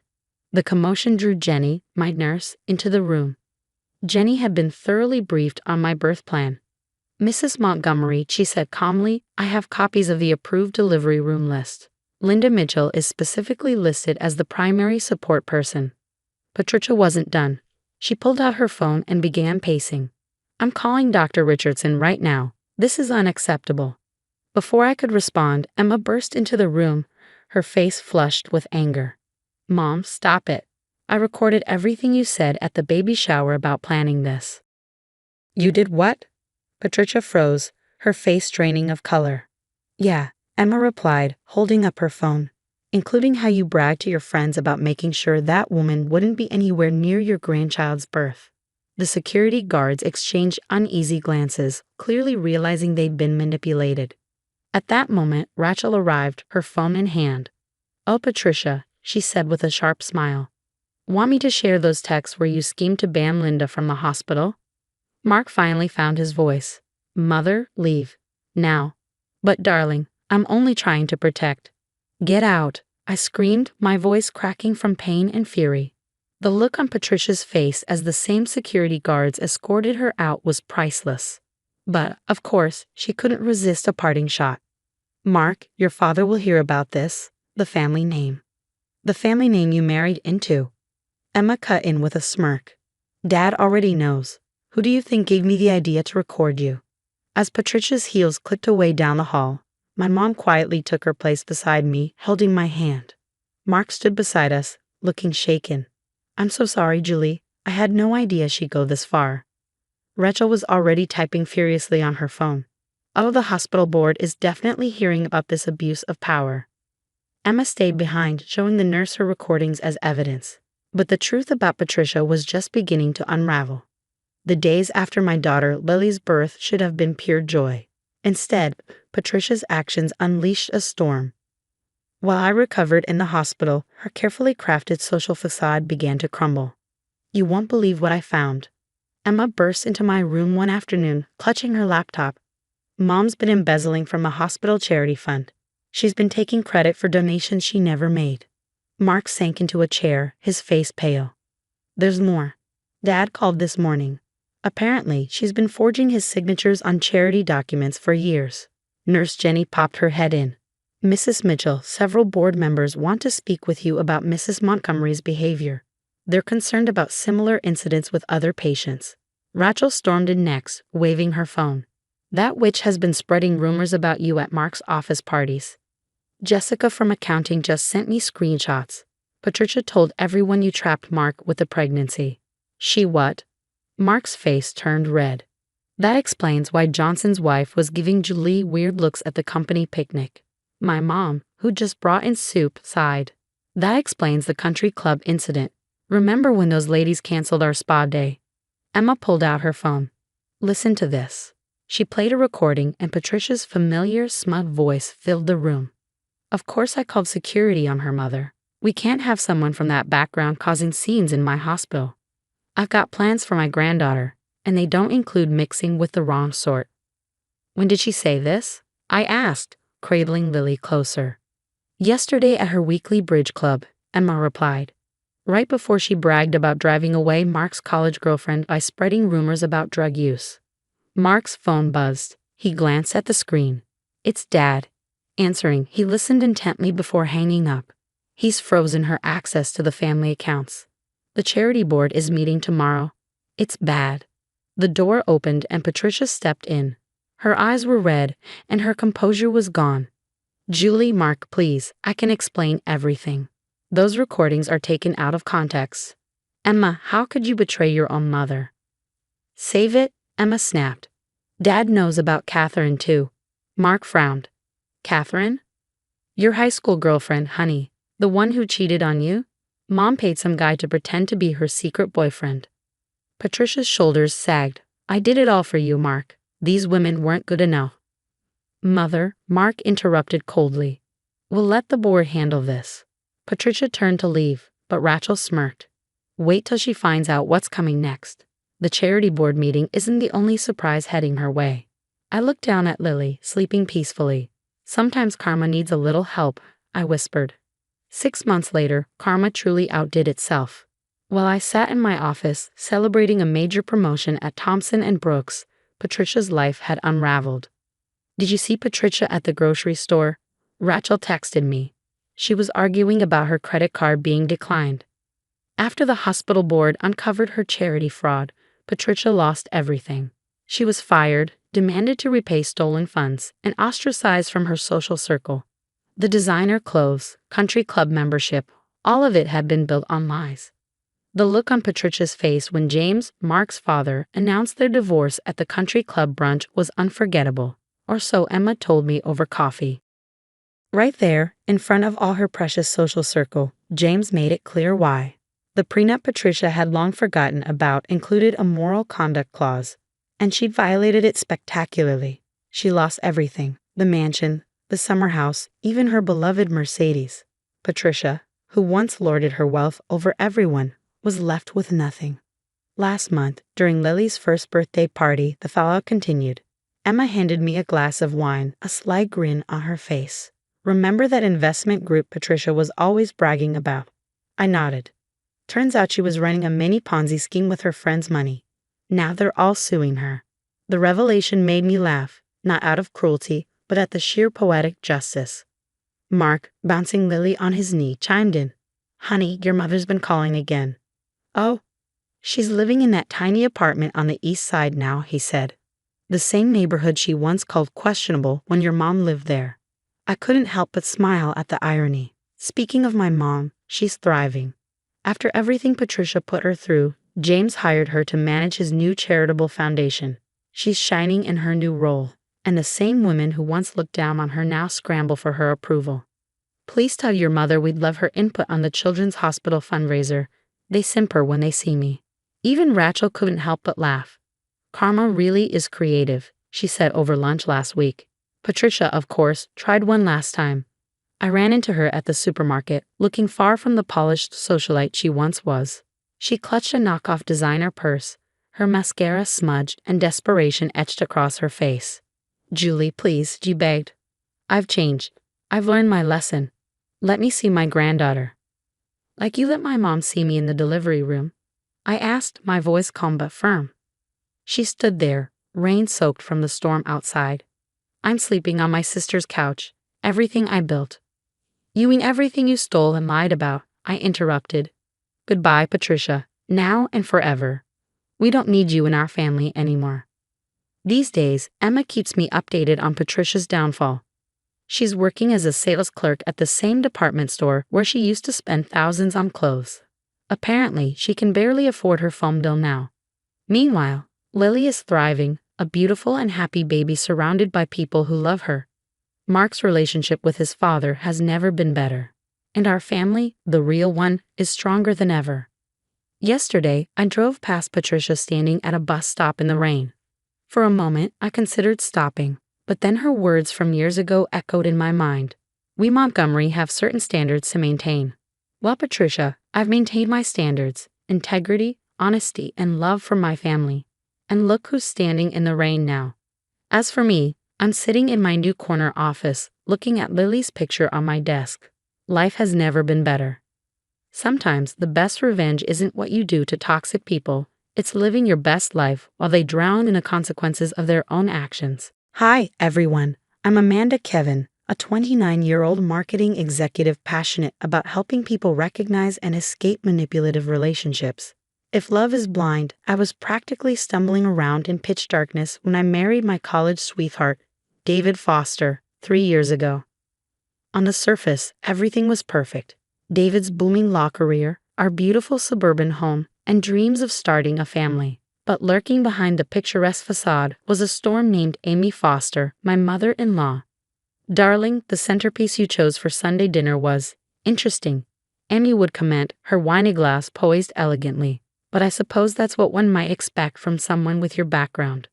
Her words dripped with saccharine malice, leaving me speechless every time. Amy wasn't just any mother-in-law, she was the self-appointed queen of the Foster empire. As the head of the Foster Family Foundation, a legacy left by David's late father, Amy wielded her influence like a weapon. She boasted about pulling strings at David's law firm, casually remarking at dinner, "It's so fortunate Harrison and Mills values family connections, wouldn't you agree, David?" Her power was unshakable, and she made sure everyone knew it. Sunday dinners at the Foster mansion were nothing short of a theatrical tragedy. Amy's sister, Margaret, nodded along to everything like a dutiful puppet, while cousin Emma performed her weekly routine of fishing for Amy's approval. "Amanda, have you thought about freezing your eggs?" Emma asked last Sunday, her fox concern barely masking Amy's real agenda. "Aunt Amy mentioned you're focusing an awful lot on your career." I tried everything to keep the peace. I attended Amy's endless charity events, skipped promotions to prioritize David's career, and hosted countless stifling social gatherings. "Your place is here, supporting David," Amy would remind me. "The Foster name carries responsibilities." Then, last week, I came home to find my living room completely rearranged. I let myself in, Amy said nonchalantly when I confronted her. The furniture arrangement was giving the wrong impression to our social circle. She had made herself a spare key without permission. That was my breaking point. Mom, you can't just change our house without asking. David protested weakly. Darling, I know what's best, she replied with a wave of her hand. Now, when are you two planning to give me grandchildren? The foster legacy won't continue itself. As I stared at the spare key, it hit me. This wasn't just meddling, it was control. Every interaction, every gesture of help came with strings attached. The cracks in our perfect life were widening, and the web Amy had spun around us tightened with every passing day. The night of the Foster Family Foundation Gala was when everything came to a head. I'd been ignoring chest pains for weeks, pushing through the stress. But that evening, it all caught up to me. As I stood in the bathroom, struggling to breathe, Amy walked in. For heaven's sake, Amanda, get up, she snapped. The Vandermeers just arrived, and I won't have you embarrassing us with this theatrical display. Amy, please, I begged. I think I need to go to the hospital. Something's really wrong. She narrowed her eyes. What perfect timing. Just as we're about to announce David's nomination for partner. Always making everything about you, aren't you? I clutched the sink for support, the room spinning around me. David found us moments later, concern flickering in his eyes. Honey, he looked pale. Maybe we should. David, darling. Amy interrupted smoothly. You know how crucial tonight is for your career. If you leave now, well, I hate to explain your absence to the board. They're quite particular about family commitment. I could barely breathe, but David hesitated. Mom's right, he said softly. Let's just get through the next few hours. You can rest tomorrow. 2 hours later, I was still standing, forced smiles plastered on my face as Amy paraded us before donors. Her nails dug into my shoulder as she gushed about foster family values, oblivious to my growing agony. Margaret shuffled nervously nearby, muttering about discrepancies in the donation books. Everything all right, Margaret? Amy asked, her tone sharp. Oh yes, of course, Margaret stammered, but the tension was palpable. By the end of the night, I was on the verge of collapse. Someone commented, such a lovely couple, though your daughter-in-law seems rather quiet tonight. Oh, she's just being dramatic, aren't you, Dieter? Amy's voice echoed as the last thing I remembered before everything went black. I was walking to the car, David arguing with her about leaving early. The Hendersons haven't even made their pledge yet, she snapped, dismissing my condition entirely. When I woke up, the harsh brightness of hospital lights greeted me, accompanied by the steady beep of machines. A doctor stood beside my bed, her expression grim as she reviewed my chart. Mrs. Kevin, you experienced a severe cardiac event, she said, her tone grave. The delay in treatment could have been fatal. Why didn't you come in sooner? I turned to David, whose face had turned ghostly white. Amy lingered in the doorway, for once without a quick retort or an excuse. The doctor continued, your EKG shows significant stress-induced angina. Have you been under unusual stress recently? I couldn't help but laugh, though the effort sent the monitor into a flurry of beeps. Stress? I said weakly. They have no idea. But they were about to find out. 3 days into my hospital stay, David left his phone with me while he went to grab coffee. It started buzzing almost immediately. At first, I ignored it, but when the messages kept coming, I glanced at the screen. My hands shook as I scrolled through the text between David and Amy. Claire looked lovely at the office today, didn't she? Such a shame things ended between you two. She's single again, no, one read. Make sure you're at Morton's for lunch tomorrow. Claire mentioned she'll be there with the Anderson case team, said another. And then I found it, messages about a private investigator. Found some interesting things about her father's business troubles, Amy wrote. And that cousin with the DUI. Perfect ammunition. David's replies weren't outright complicit, but they weren't stopping her either. A weak mom, please, here and there. No more than that. I was still processing this betrayal when my phone buzzed with a message from Rachel, David's estranged sister. I heard what happened. Can I come see you? An hour later, Rachel sat by my hospital bed, tears streaming down her face. She told everyone Paul was a gambling addict, said he was stealing school funds. It was all lies, she sobbed. By the time we cleared his name, the damage was done. No one from the family even came to our daughter's christening. Manipulative by. I began, but our phones buzzed simultaneously, cutting me off. Emma had just posted several videos to the family group chat. OMG, wrong chat. Wrong chat. She frantically typed, but it was too late. We all watched in horror and vindication as years of Amy's cruelty played out on screen. There she was, dismissing my chest pains, threatening David's career, mocking Rachel's husband, and scheming behind the scenes. Remember when she said I was imagining things? Rachel whispered. Margaret called next, her voice shaky. Amanda, I need to talk to you about the Foundation's books. When David returned and saw his phone in my hand, he turned pale. I can explain. The videos explain enough, I said quietly. Either you stand with me, or you stand with her. No more middle ground. David broke down, guilt washing over him. I'm so sorry. I've started seeing a therapist. I can't believe I let her. Later that evening, he called Amy with me beside him. I put the call on speaker. How dare you question my methods? Amy's voice was cold, sharp. Everything I've done has been for this family's reputation. Should I remind the firm about Amanda's father's bankruptcy? Or perhaps let slip about that college incident my investigator uncovered? You're investigating my wife? David's voice cracked. Oh, darling, Amy replied smoothly. I've been protecting you from her kind since day one. Now are you going to fall in line, or do I need to make some calls? David looked at me, then back at his phone. For the first time in our marriage, I saw real resolve in his eyes. Go ahead, mother. Make your calls. But first, check the family group chat. Emma had quite a lot to share.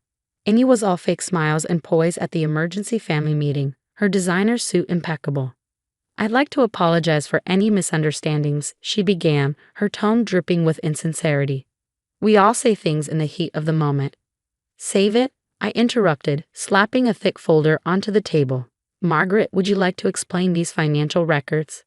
Margaret stood, her hands trembling. The Foundation's money, it wasn't all going to charity, she confessed. Private investigators, payoffs, fake positions for Claire at the firm. Amy's composure cracked. How dare you go through private documents? She sputtered. Private? Like the investigator's report on my father? I shot back. Or the money you paid Claire to pursue David?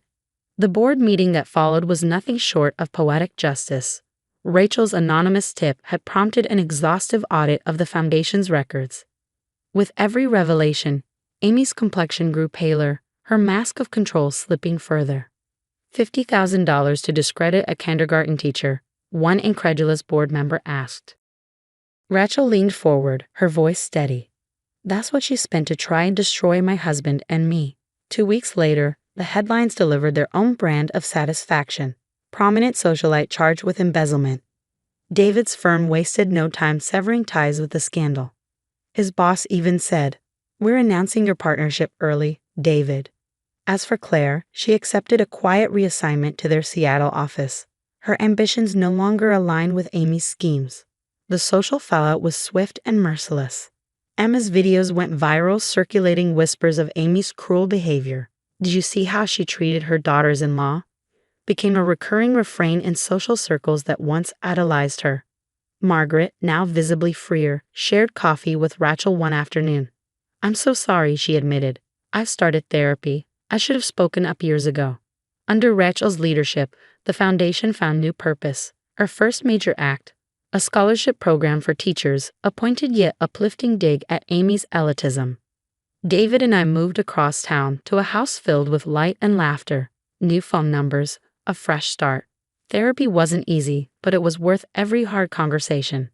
She can't hurt us anymore, I assured David one day during a session. Sometimes I still expect her to show up, he admitted, his voice soft. 2 years passed, bringing growth and closure. My consulting firm now specializes in helping women escape toxic family dynamics, a journey of empowerment that resonates deeply with my own. Yesterday at Whole Foods, I spotted Amy. Her designer clothes were replaced with off-the-rack substitutes, her once commanding presence dulled. She pushed a cart alone, her eyes darting around nervously. Our gazes met briefly. She hesitated, reaching for her phone, then stopped, likely remembering that she no longer had our numbers. I turned away, heading back to my office where my assistant greeted me. Your next client is here, Mrs. Kevin. Coming, I replied, pausing to straighten the plaque on my desk. Its inscription read, "Helping women find freedom." Amy's shadow no longer looms over my life, though I know she thinks of me often. Each empty Sunday dinner, each article praising the foundation's success under Rachel, each reminder of the control she lost, it must sting. People often say forgiveness sets you free. I've learned that sometimes walking away and thriving is the best revenge. What would you have done in my shoes? Would you have left the gala despite knowing the potential fallout? Or would you have stayed silent, sacrificing your health to keep the peace? Share your thoughts in the comments below. I'd love to hear from others who faced similar battles between well-being and toxic family pressure. Hi everyone, I'm Anna Jack, a 29-year-old interior designer running my own firm in Boston. And let me tell you, I've got a story you won't believe about how my mother-in-law tried to turn me into her personal servant, but ended up losing everything instead. It all started when I met James Parker. He was the lead architect on a downtown development project, and I was handling the interior design. Our professional partnership quickly blossomed into something more during coffee breaks and site visits. "Your vision for these spaces is incredible," James told me during one of our early meetings. "The way you balance functionality and aesthetics is exactly what we need." Everything felt like a dream until I met Patricia Parker, his mother. Patricia swept into one of our office meetings as if she owned the place. And technically, she did, being a prominent real estate mogul. "Oh, so you're the designer James keeps mentioning," she said, giving my portfolio a once-over. "Interesting choices. A bit modern for our typical clientele, don't you think?" My business partner, Linda, spotted the red flags immediately. Over lunch the next day, she didn't hold back. "Girl, did you catch that shade she threw at your portfolio? She basically dismissed your entire career in one sentence," Linda said, shaking her head. But I was already falling hard for James. His sister, Diana, seemed to sympathize during a family dinner, pulling me aside to whisper a warning. "Anna, just so you know, Mom's particular about who joins the family. She had her heart set on James marrying Michael Collins. You know, the son of her country club bestie. Family dinners were a minefield. Patricia treated me like an amusing accessory, constantly suggesting ways I could help. Anna dear," she said one night, "since you have such an eye for design, perhaps you could handle the table settings. It'll be good practice for entertaining." When James proposed 6 months later, I was thrilled, until we announced it at one of Patricia's elaborate family dinners. "Oh, how wonderful," Patricia said, her smile tighter than her facelift. "Though perhaps it's a bit soon. Anna, darling, you'll be taking time off work for the wedding, won't you? There's so much to do, and everything must be done properly for our circle." That night, I overheard her on the phone. "Can you believe it, Margaret? After all my efforts to set him up with Michael's sister, now I have to deal with this. But don't worry, I have plans." When James noticed my upset face, he squeezed my hand. "Don't worry about Mom," he said. "She'll come around." Little did I know, Patricia's campaign to make my life miserable was just beginning. A wedding war. Planning our wedding became Patricia's power trip. Every weekend, she issued commands like a general preparing for battle. "These centerpieces are unacceptable," she declared. "Start over. And while you're at it, organize the kitchen. Since you'll be joining the family soon, it's time you learn where everything belongs." I spent countless Sundays reorganizing her sprawling mansion while she entertained her friends, parading me around as if I were her new maid. "Anna's so helpful around the house," she cooed to her guests. "She's learning our ways, aren't you, dear?" James, he just stood there, squirming uncomfortably. "Mom's just traditional," he said later. "Try to understand." The manipulation didn't stop there. Patricia began scheduling urgent family meetings, always during my client presentations. "What do you mean you can't make it?" she scolded over the phone. "Family comes first, Anna. Or are you suggesting your little design projects matter more than your future family?" Linda started noticing the fallout. Clients were backing out. Contracts mysteriously fell through. "This is weird," she said, slamming her laptop shut after yet another cancellation. "The Hendersons just pulled out. They said they got a call from a supposed former client who warned them about our unreliability." Diana eventually came to my office late one evening, her expression uneasy. "Anna," she began hesitantly, "you need to know something. Remember Jennifer, James' ex? Mom did the same thing to her. Jennifer had a thriving law career before she got involved with our family. Mom made sure she didn't keep it for long." It wasn't long before Patricia's web of lies and manipulations began to unravel. After Jennifer's story and Diana's quiet revelations, I started digging into Patricia's dealings. Linda and I worked late nights, poring over records, tracing mysterious calls, and connecting the dots. "You won't believe this," Linda said one night, waving a stack of papers. "3 other women before you, all successful, all driven away by your lovely mother-in-law. And get this, she's not the queen bee she pretends to be. Those properties she brags about, mortgaged to the hilt. She's one missed payment away from losing everything." The next family dinner was a show. Patricia commanded the table with her usual overbearing demeanor, oblivious to my growing arsenal of evidence. "The wedding venue needs to be the Carlton," she declared. "Nothing else is acceptable for our circle."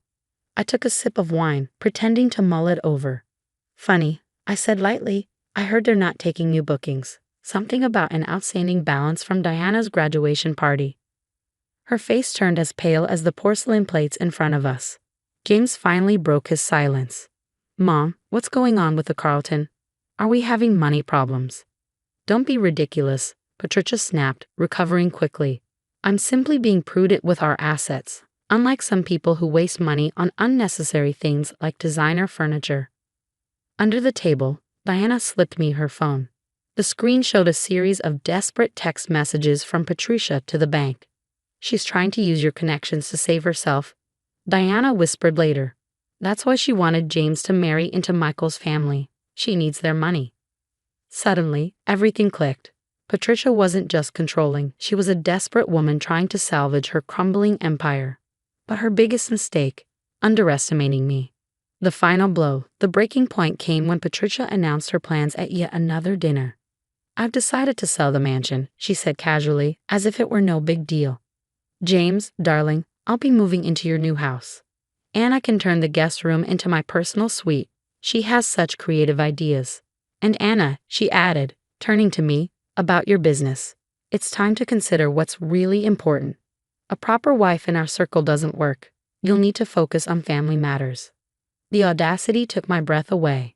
That week, her lawyer ambushed us with a prenup. "It's just standard," Patricia cooed. "With a small addition. I'll oversee all joint assets to protect the family interests." But Patricia wasn't the only one playing chess. Linda handed me a USB drive during lunch. "Your dear mother-in-law has been cooking the books for years," Linda said, a wicked grin on her face. "Moving money between accounts, faking invoices, it's textbook embezzlement." Diana had more ammunition. She met me at a coffee shop, dropping a thick folder on the table. "I've documented everything since I was 16, she said. The manipulation, the abuse, how she destroyed every woman who threatened her control. There's even a recording of her threatening James's first girlfriend." The piece de resistance came when Patricia demanded a private meeting in my office. I set up a hidden camera, and she delivered her usual performance. "Let's be frank, Anna," she said, dripping with fake diamonds and desperation. "Your business connections are impressive. I need them. Help me secure their investments, and maybe I'll let you keep your little design firm." "And if I refuse?" I asked, feigning innocence. "Oh, darling," she purred, "accidents happen in business. Reputations are so fragile." The showdown. The final confrontation happened during yet another family dinner. This time, I came armed. "You think you're clever," I said, standing up from the table. "But I know everything about the embezzlement, the threats, the lies. You've been stealing and manipulating everyone around you." Patricia's face turned stormy. "You have no idea what you're talking about." "Oh, I think I do." I pulled out my phone and played her earlier confession. Her jaw dropped as her own voice echoed through the room. "You recorded me," she hissed, her composure crumbling. Diana stepped forward, her own folder of evidence in hand. "You've been controlling and betraying us for years. It ends now." Patricia's mask cracked completely. "Fine," she spat. "I needed Anna's connections. My empire is falling apart, and her client list could save everything." James stood beside me, his face pale but resolute. "All these years," he said quietly, "I thought you were protecting us. But you were just protecting yourself." Patricia lunged for my phone, but James blocked her path. "It's over, Mother. Leave." As she stormed out, Diana whispered, "The Queen is about to lose her crown." The aftermath. I called an emergency board meeting at Patricia's company. Armed with evidence that would dismantle Patricia's empire and reputation, I stood before the board, calm but resolute. Ladies and gentlemen of the board, I began setting the thick folder of documents on the table. I believe you'll find these records enlightening. Your CEO has been embezzling funds for years. Here is proof of every fraudulent transaction. The room erupted. Gasps, murmurs, and hurried whispers filled the air. As I laid out Patricia's crimes, the weight of her manipulations became undeniable. One by one, her former victims began to speak. She threatened to destroy my law career, Jennifer said, her voice steady but filled with emotion. And she succeeded. She tried to blackmail my family, Michael Collins added, glaring at Patricia.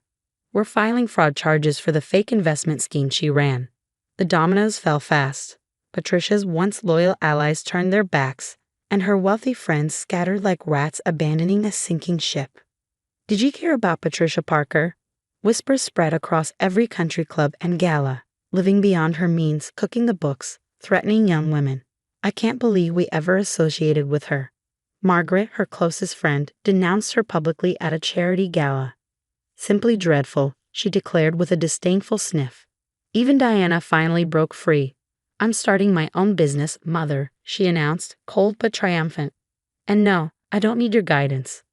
A new chapter. The wedding was everything I dreamed, small, intimate, and free of drama. A beachfront ceremony with close friends and family. Patricia was notably absent.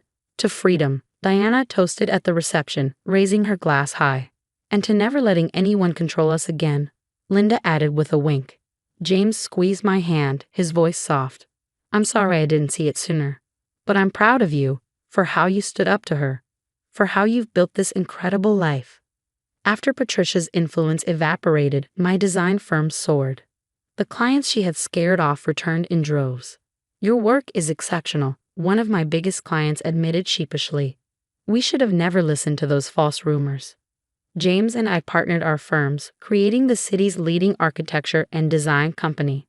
Another major contract, James announced one evening, waving a stack of signed papers. We're unstoppable together.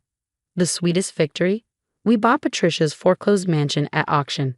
When she found out, her fury was almost palpable. You can't do this, she shrieked over the phone. This is my family home.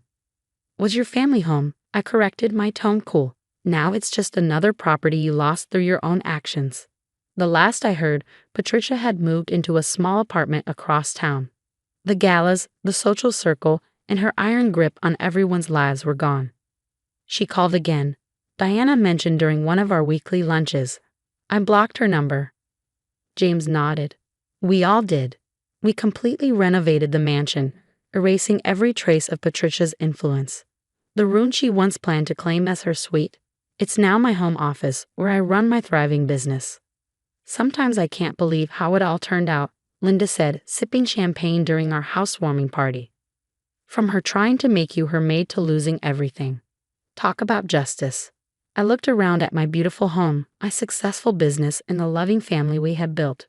Without Patricia's toxic shadow looming over us, life felt brighter than ever. The best revenge isn't just winning, I told my gathered friends and family. It's thriving in exactly the ways they tried to prevent. James kissed my cheek, raising his glass. To new beginnings, the right way. As for Patricia, she became nothing more than a cautionary tale about how greed and cruelty can destroy even the most carefully crafted empire. Some say she still drives by the mansion occasionally, catching glimpses of the life she could have had. But we don't think about her anymore. We're too busy living our best lives. Hi everyone, I'm Tina, a real estate agent with over 11 years of experience. Today, I'm going to share the story of how my mother-in-law, Eleanor, and her entitled family tried to take everything from me after my husband Andrew's death. Life with Andrew was beautiful, until cancer knocked on our door. Our two-story suburban home was our sanctuary, a place of love and comfort. But that peace started to crumble when Eleanor began treating our home as her second residence. Tina, dear, the organic groceries you buy are so expensive. Sarah was just telling me she can feed her whole family for half the price, Eleanor would say, rummaging through our fridge during one of her unannounced visits. Mom, please. Tina works hard, and we can afford what we want. Andrew would defend me, though his voice grew weaker with each passing day. The chemotherapy was brutal, but not as brutal as Eleanor parading her unemployed daughter, Sarah, her husband, Tom, who claimed to be disabled, and their 2 kids through our home like it was their personal playground. "Mommy, why can't we live in a nice house like Aunt Tina?" Sarah's 8-year-old asked one day while jumping on our $3,000 couch with muddy shoes. "Because your Aunt Tina got lucky with Uncle Andrew's money, sweetie," Sarah replied, making no effort to stop him. I was organizing Andrew's medications when Tom began his usual complaints. "Man, these disability claims are taking forever. They just don't understand how bad my back is. Your back didn't seem to bother you when you were moving furniture for your buddy last weekend," I muttered under my breath. Things reached a boiling point when Eleanor cornered Andrew during one of his better days. "Have you updated your life insurance? With Sarah struggling so much." "Mother enough." Andrew's outburst startled everyone. "My insurance is for Tina's security, not Sarah's pyramid schemes." Andrew's final days were peaceful, at least. He squeezed my hand one last time and said, "Don't let them walk all over you, baby. You're stronger than all of them combined." After the funeral, I found Eleanor and Sarah whispering in my kitchen. "The policy must be at least $500,000, Eleanor said. "Mom, she can't possibly need all that money for herself," Sarah replied. I cleared my throat. They jumped. "Can I get you anything besides my bank account details?" I asked, my voice dripping with sarcasm. They gave me a look that could curdle milk, as if I were the unreasonable one. But I kept my cool, remembering Andrew's words. Little did they know, their attempts to take over my life were just beginning. A week later, the doorbell rang incessantly. I opened it to find Eleanor, Sarah, Tom, and their kids standing there with a U-Haul truck behind them. "We lost our rental, sweetie," Eleanor announced, already pushing past me with boxes. "But God works in mysterious ways. Now you won't be alone in this big house." "Wait, what? You can't just." "Andrew would have wanted us to stick together as a family," Sarah interrupted. Her kids were already running upstairs. "He always said this house was too big for just 2 people," Sarah added. "Those weren't his words." "Those were yours, Sarah," I snapped. "Tina, dear," Eleanor said, grabbing my hands and faking tears. "My grandchildren are practically homeless. What would Andrew say if he turned them away?" Before I could respond, Tom directed movers to carry their furniture inside. "We'll take the master bedroom. My back, you know. Those stairs are killer," he said. "That's my bedroom," I protested. "Don't be selfish, Tina," Eleanor snapped. "Family helps family." Within hours, they'd taken over the house. Andrew's office became a playroom, his desk covered in sticky fingerprints. "The kids need a space to play," Sarah shrugged when I confronted her. "It's not like anyone's using it." Every day brought new horrors. Eleanor would show up at 7 a.m. questioning why I was going to work. "Those poor children need a mother figure while Sarah is busy job hunting." "Job hunting? She's been on the couch watching reality TV all day," I shot back. "How would you know? You're never here. So selfish." I slammed the door before she could finish. Then I started noticing things missing: my Cartier watch, Andrew's first anniversary gift, my grandmother's pearls, and even my wedding jewelry. "Has anyone seen my jewelry box?" I asked during one of their takeout dinners that I was apparently paying for. "Haven't seen it," Sarah said too quickly, avoiding eye contact. That night, while looking for my missing car keys, I found pawn shop receipts in Sarah's purse. My hands shook as I read them, but the final straw? The stack of credit card applications I found in the trash, filed in my name, with my information but not my handwriting. The mailman must have mixed up our mail. Sarah stammered when I confronted her. "In my name, with my social security number," I demanded. "Well, if you just help us out financially like Andrew would have wanted," she muttered, her voice trailing off. That night, I locked myself in the guest room, the only space they hadn't invaded, and sobbed into Andrew's old t-shirt.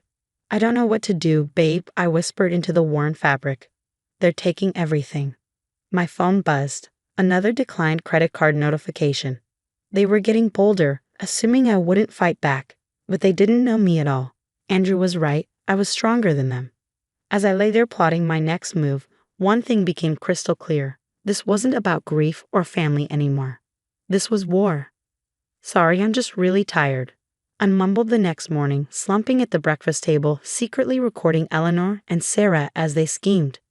Finally given up, huh? Sarah smirked, sipping my coffee as if she owned the place. Anyway, Mom, but lawyers said after 6 months, they can't just throw us out, squatters' rights or whatever, Sarah said with a smug grin. My hand tightened around my phone, but I kept my defeated pose. 3 months of playing possum while building my case had taught me patience. Earlier that week, I'd struck gold. Jessica, their previous landlord, finally returned my call. Oh my God, they're doing it to you too. They pulled the same stunt with us. Moved in claiming hardship, then refused to leave and destroyed the place. I've got all the court documents. Each revelation was worse than the last. 5 evictions, 3 lawsuits, countless victims. Look at Tom working so hard on his physical therapy, Eleanor cooed from the window. I glanced outside, my hidden camera capturing Tom hauling construction materials into his buddy's truck. Physical therapy, my ass. I added the footage to my growing evidence file. Andrew's lawyer, Richard, had been a godsend. Your husband knew this might happen, he said, sliding a sealed letter across his desk. He wrote this before he passed. My hands trembled as I read Andrew's words. Baby, if you're reading this, they've made their move. Mom's been running this con with Sarah for years. Dad left because of it. Don't let them do to you what they did to him. That night, I lay in the too small guest bed, listening to Sarah's kids jump on my $5,000 mattress upstairs. My phone buzzed again. Another message from their previous victim. They tried the same disability scam with us. I've got proof of Tom working construction during that time too. My evidence wall in the locked spare closet was growing. Photos, videos, documents, text messages. Every stolen piece of jewelry documented. Every fraudulent application logged. Every conversation recorded.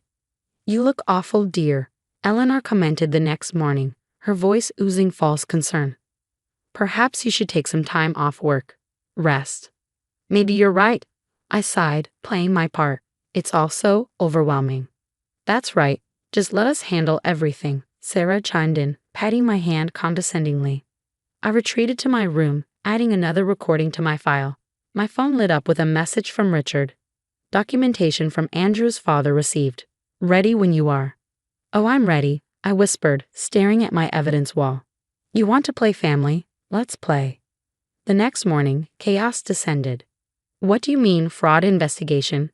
Tom's face went pale as federal agents showed him photos of his construction work. Sir, you've collected $45,000 in disability benefits while working full-time jobs for cash, the agent said. I watched from the window as they led him to their car, Sarah screaming behind them. This is your fault. Eleanor stormed into my house. You vindictive little. Mrs. Patterson, a detective interrupted, stepping inside. We have some questions about your involvement in multiple fraud schemes. Eleanor's face crumpled as they showed her the evidence. I was only trying to help my daughter, she protested. By stealing my jewelry? By attempting identity theft? I shot back, holding up the stack of fraudulent credit applications. The pawnshops were very helpful with their surveillance footage. You don't understand. Sarah sobbed as officers took her statement. We needed. Save it for the judge, I snapped. Oh, and your previous landlords send their regards, I said with a smirk, sliding the eviction notice across the table. Their faces were priceless when they realized I had documented everything. You can't do this. We have rights. Sarah screamed, tears streaming down her face. Actually, my lawyer said, his smile razor sharp, you don't. The headlines were brutal. Family fraud ring exposed. Tom got 3 years in prison for disability fraud. Sarah received probation and restitution orders she'd never fulfill. Eleanor, stripped of her church committee roles after the truth came out, was left begging outside the courthouse. Please, Tana, she pleaded, her voice breaking. Where will we go? I looked her in the eye, my voice steady. You should have thought about that before you tried to steal my life. The kids, at least, would have a chance. Tom's parents had been fighting for custody for years, and now they'd finally won. Eleanor's once devout church friends were less than forgiving. She used us all, their pastor declared, cutting her off from every committee and volunteer role she had clung to for status. As for me, I sold the house right under their noses. With my real estate connections, I found a luxury condo in another city, complete with state-of-the-art security that would make Fort Knox jealous. Miss Reynolds, my new doorman, greeted me warmly. Your package arrived. Inside was Andrew's restored photo, now hanging proudly in my scam-proof sanctuary. The HOA rules were a dream. No guests over 2 weeks. Perfect. The real estate community rallied behind me. You're an inspiration, one colleague said. I'm dealing with family trying the same thing. Their support led to something bigger, a weekly support group for victims of family financial abuse. Every Tuesday, we meet to share stories, strategies, and strength. Last I heard, Eleanor was living alone in a tiny apartment. Sarah juggled minimum wage jobs between probation check-ins. And Tom? He still had 3 years behind bars to reflect on his choices. In my new home, I stood before Andrew's photo and smiled. You were right, babe. I was stronger than all of them combined. My phone buzzed, a desperate voicemail from Eleanor. Straight to my lawyer it went, like all the others. My new life was peaceful, successful, free, and the best revenge, thriving while they lived with the consequences of their actions. Sometimes karma needs a little help, and I was more than happy to assist. What would you have done if you discovered your mother-in-law was the mastermind behind multiple fraud schemes? Would you have exposed everything immediately or quietly gathered evidence like I did? Let me know your thoughts in the comments below, especially if you've ever dealt with toxic family members trying to take advantage of you during vulnerable moments. Your stories and experiences might help others recognize the warning signs before it's too late. If this story resonated with you, don't forget to hit that like button and subscribe for more real-life stories about standing up to toxic family members and breaking free from manipulation. And remember, setting boundaries isn't selfish, it's survival. Hey there, I'm Charlotte, 29 years old and a marketing exec with big dreams. I've got a supportive husband, Mark, who just walked into the room with that familiar concerned look. Are you sure you've got everything? He asks, brows furrowed. I think so, but you know me. I'll probably realize I forgot something the moment I step on the plane. Mark chuckles and wraps his arms around me, pulling me close. I'm going to miss you, you know. It's only 2 weeks, I say, trying to sound more confident than I feel. This training in New York is a huge opportunity, but leaving Mark alone with his mom nearby, that's what really worries me. Just then, my phone buzzes. It's a text from my best friend, Lisa. Coffee before you leave. Babe, I'm going to grab coffee with Lisa before I go. That okay? I ask. Mark nods. Of course. Tell her I said hi. An hour later, I'm sitting across from Lisa at our favorite cafe, absently stirring my latte. She's eyeing me with that knowing look. Okay, spill. What's got you looking so stressed? This training is amazing for your career. I sigh, slumping into my seat. It's not the training, it's Evelyn. Lisa's eyebrows shoot up. Ah, the mother-in-law from hell. What's she done now? Nothing yet. But you know how she is. I'm worried she'll use this time to get into Mark's head. Last week, she made this snide comment about how a real wife would be home cooking dinner instead of working late. Lisa rolls her eyes. Still stuck in the 1950s, huh? Tell me about it. And Mark, he doesn't always see how manipulative she can be. He loves her. It's hard for him. Hey, Lisa leans forward, her voice firm. Mark loves you. He's not going to let his mom come between you two. I hope you're right, I say, forcing a smile. But Evelyn's loaded, and she's not shy about using that to get her way. I'm worried she'll try to convince Mark I'm not good enough for him while I'm gone. Lisa reaches across the table, squeezing my hand. Here's the plan. I'll keep an eye on things while you're away. If Evelyn pulls any of her usual stunts, I'll let you know. You do that? I ask, my voice cracking. That's what besties are for, she grins. Now enough about the wicked witch of the suburbs. You're going to knock their socks off in New York, right? 3 days later, I'm in my hotel room, feeling on top of the world. The training's been a success, and I've just finished a call with Mark. Everything seems perfect. I'm about to hop in the shower when my phone rings. It's Lisa. Hey, Liz, miss me already? I joke. Charlotte, we need to talk. It's about Mark and Evelyn. The lightness in my voice vanishes. What happened? I stopped by your place to drop off some mail and overheard them arguing. It was bad, really bad. My heart starts pounding. Tell me everything. Evelyn caught Mark doing laundry and lost it. She was screaming about how he's becoming a housewife and threatening to cut him out of her, if he doesn't man up. Mark was trying to calm her down, but... My hands are shaking. But what? He wasn't standing up to her. He kept saying things like, "Mom, you don't understand, and it's not what you think." It was like he was ashamed of helping around the house. I feel my stomach drop. Did Mark mention any of this when I called earlier? No, he saw me as I was leaving and looked freaked out. He even asked me not to tell you. Anger floods through me. He what? Oh, hell no. I'm coming home. Are you sure? What about the training? Screw the training. I need to deal with this. By the time I land, I'm a mix of hurt, anger, and determination. Memories of Evelyn's jabs echo in my mind. A career woman? How modern. Mark does the cooking. Well, I suppose someone has to. And my least favorite. When are you giving me grandchildren? Or is your job more important? I take a deep breath and open the front door.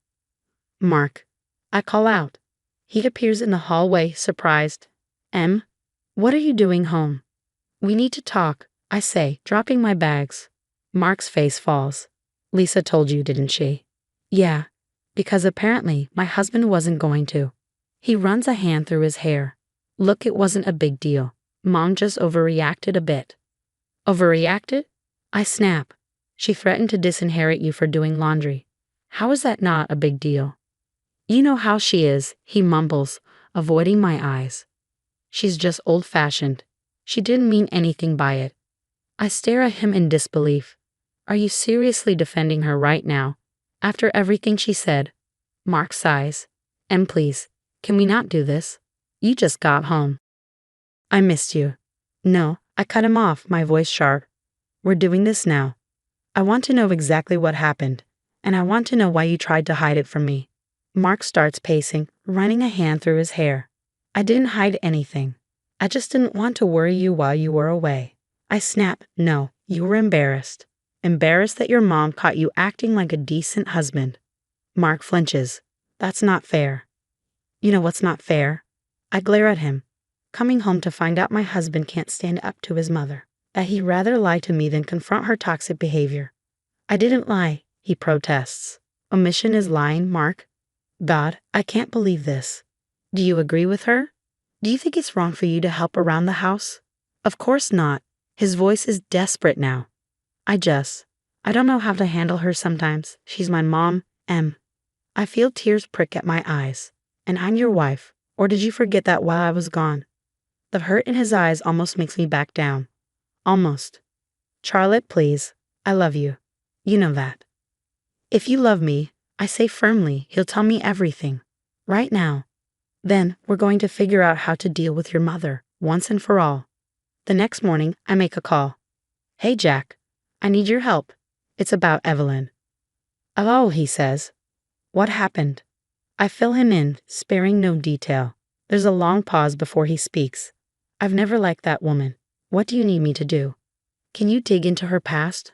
I need to know if this is a pattern. Consider it done. I'll call you when I find something. Later that night, I'm going through Mark's email, looking for clues when I stumble across a message from 2 years ago, a job rejection. My heart sinks. Mark? I confront him. Why didn't he tell me about the job in San Francisco? His face pales. How did you? He stammers. It wasn't important. Not important. It was your dream job, Mark. What happened?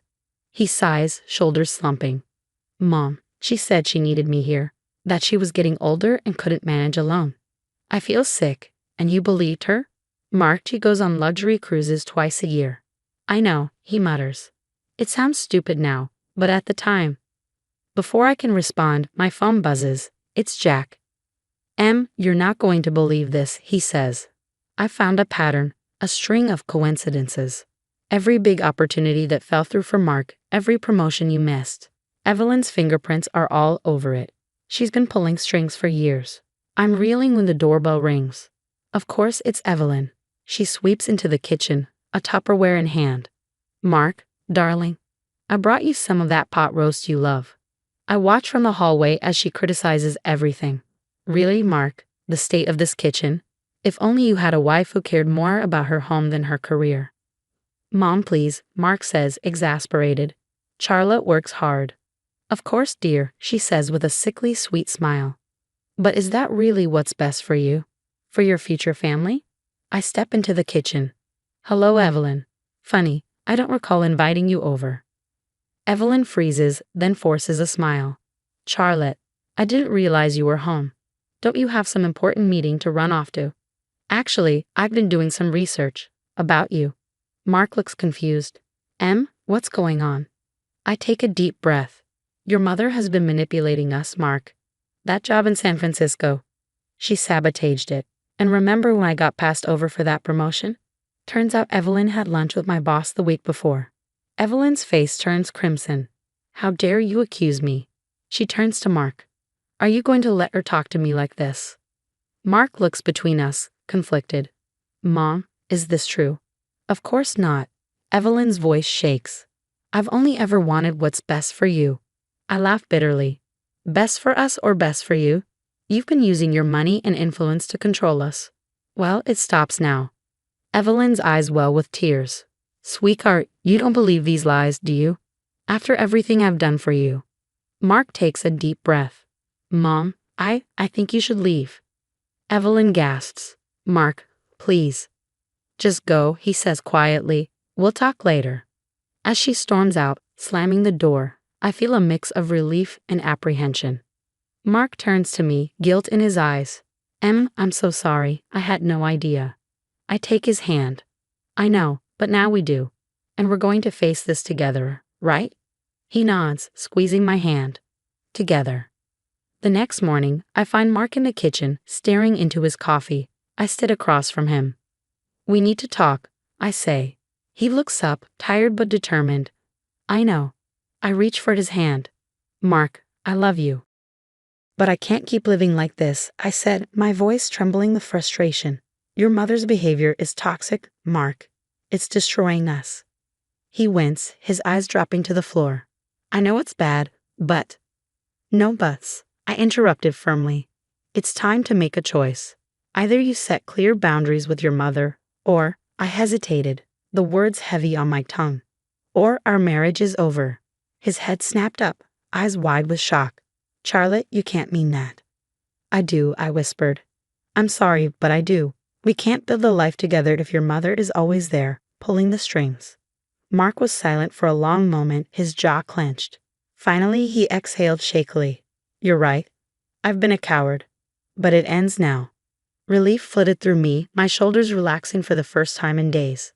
So what do? We confront her, he said, resolute. That evening, we invited Evelyn over for dinner.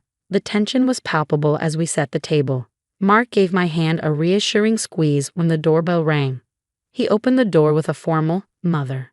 Evelyn breezed in, air kissing his cheek.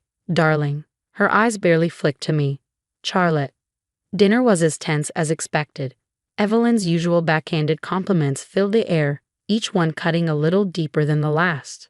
Finally, Mark cleared his throat, setting down his fork with a clink. Mother, we need to talk. Evelyn raised an eyebrow. Oh, what about, dear? Mark took a deep breath. Your behavior. It's unacceptable. Her smile froze. I beg your pardon.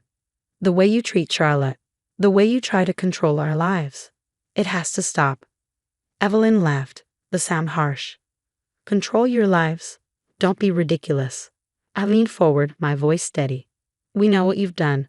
The job offers you sabotaged. The promotions you interfered with. Evelyn's face turned pale, then flushed red with anger. How dare you? After everything I've done for you, Mark. Everything I've sacrificed. Mark's voice rose. Sacrificed? You haven't sacrificed anything. You've only ever thought about yourself. Evelyn stood trembling. I won't stand for this. Mark, if you continue with this nonsense, I'll cut you off completely. You'll never see a penny of your inheritance. I couldn't help but laugh, a bitter sound. Both Evelyn and Mark turned to me. Go ahead, I said, my eyes locked on hers. Her lips curled in disdain. What? Cut him off, I repeated, calm but firm. We don't need your money. I've been offered an executive position. We'll be just fine without your generosity. Evelyn's eyes narrowed into slits. You ungrateful little. That's enough, Mark interrupted, his voice steel. Mother, this is your last chance. If you want to be part of our lives, you need to respect our choices, our marriage. If you can't do that, then we're done. Evelyn looked between us, sputtering. You can't, you wouldn't. We would, I said firmly. And just so you know, I have evidence of everything you've done. Every interference, every manipulation. I hate for that to become public knowledge. For a moment, I thought she might explode. Instead, she grabbed her purse and stormed towards the door. You'll regret this, she hissed before slamming it behind her. Mark and I stood in stunned silence. Then he turned to me, his eyes filled with a mix of pride and remorse. I can't believe we just did that. I'm so proud of you, and so sorry. For everything. From now on, you and me, we're the priority. 6 months later, life looks completely different. I'm thriving in my new executive role, and Mark has taken on a leadership position at his school. We've had minimal contact with Evelyn. She's made a few half-hearted attempts to reconcile, but it's clear she hasn't really changed. If you were in Charlotte's shoes, would you have given Evelyn a second chance? Or was cutting her off completely the right move? How far should we go to maintain family relationships when they become toxic?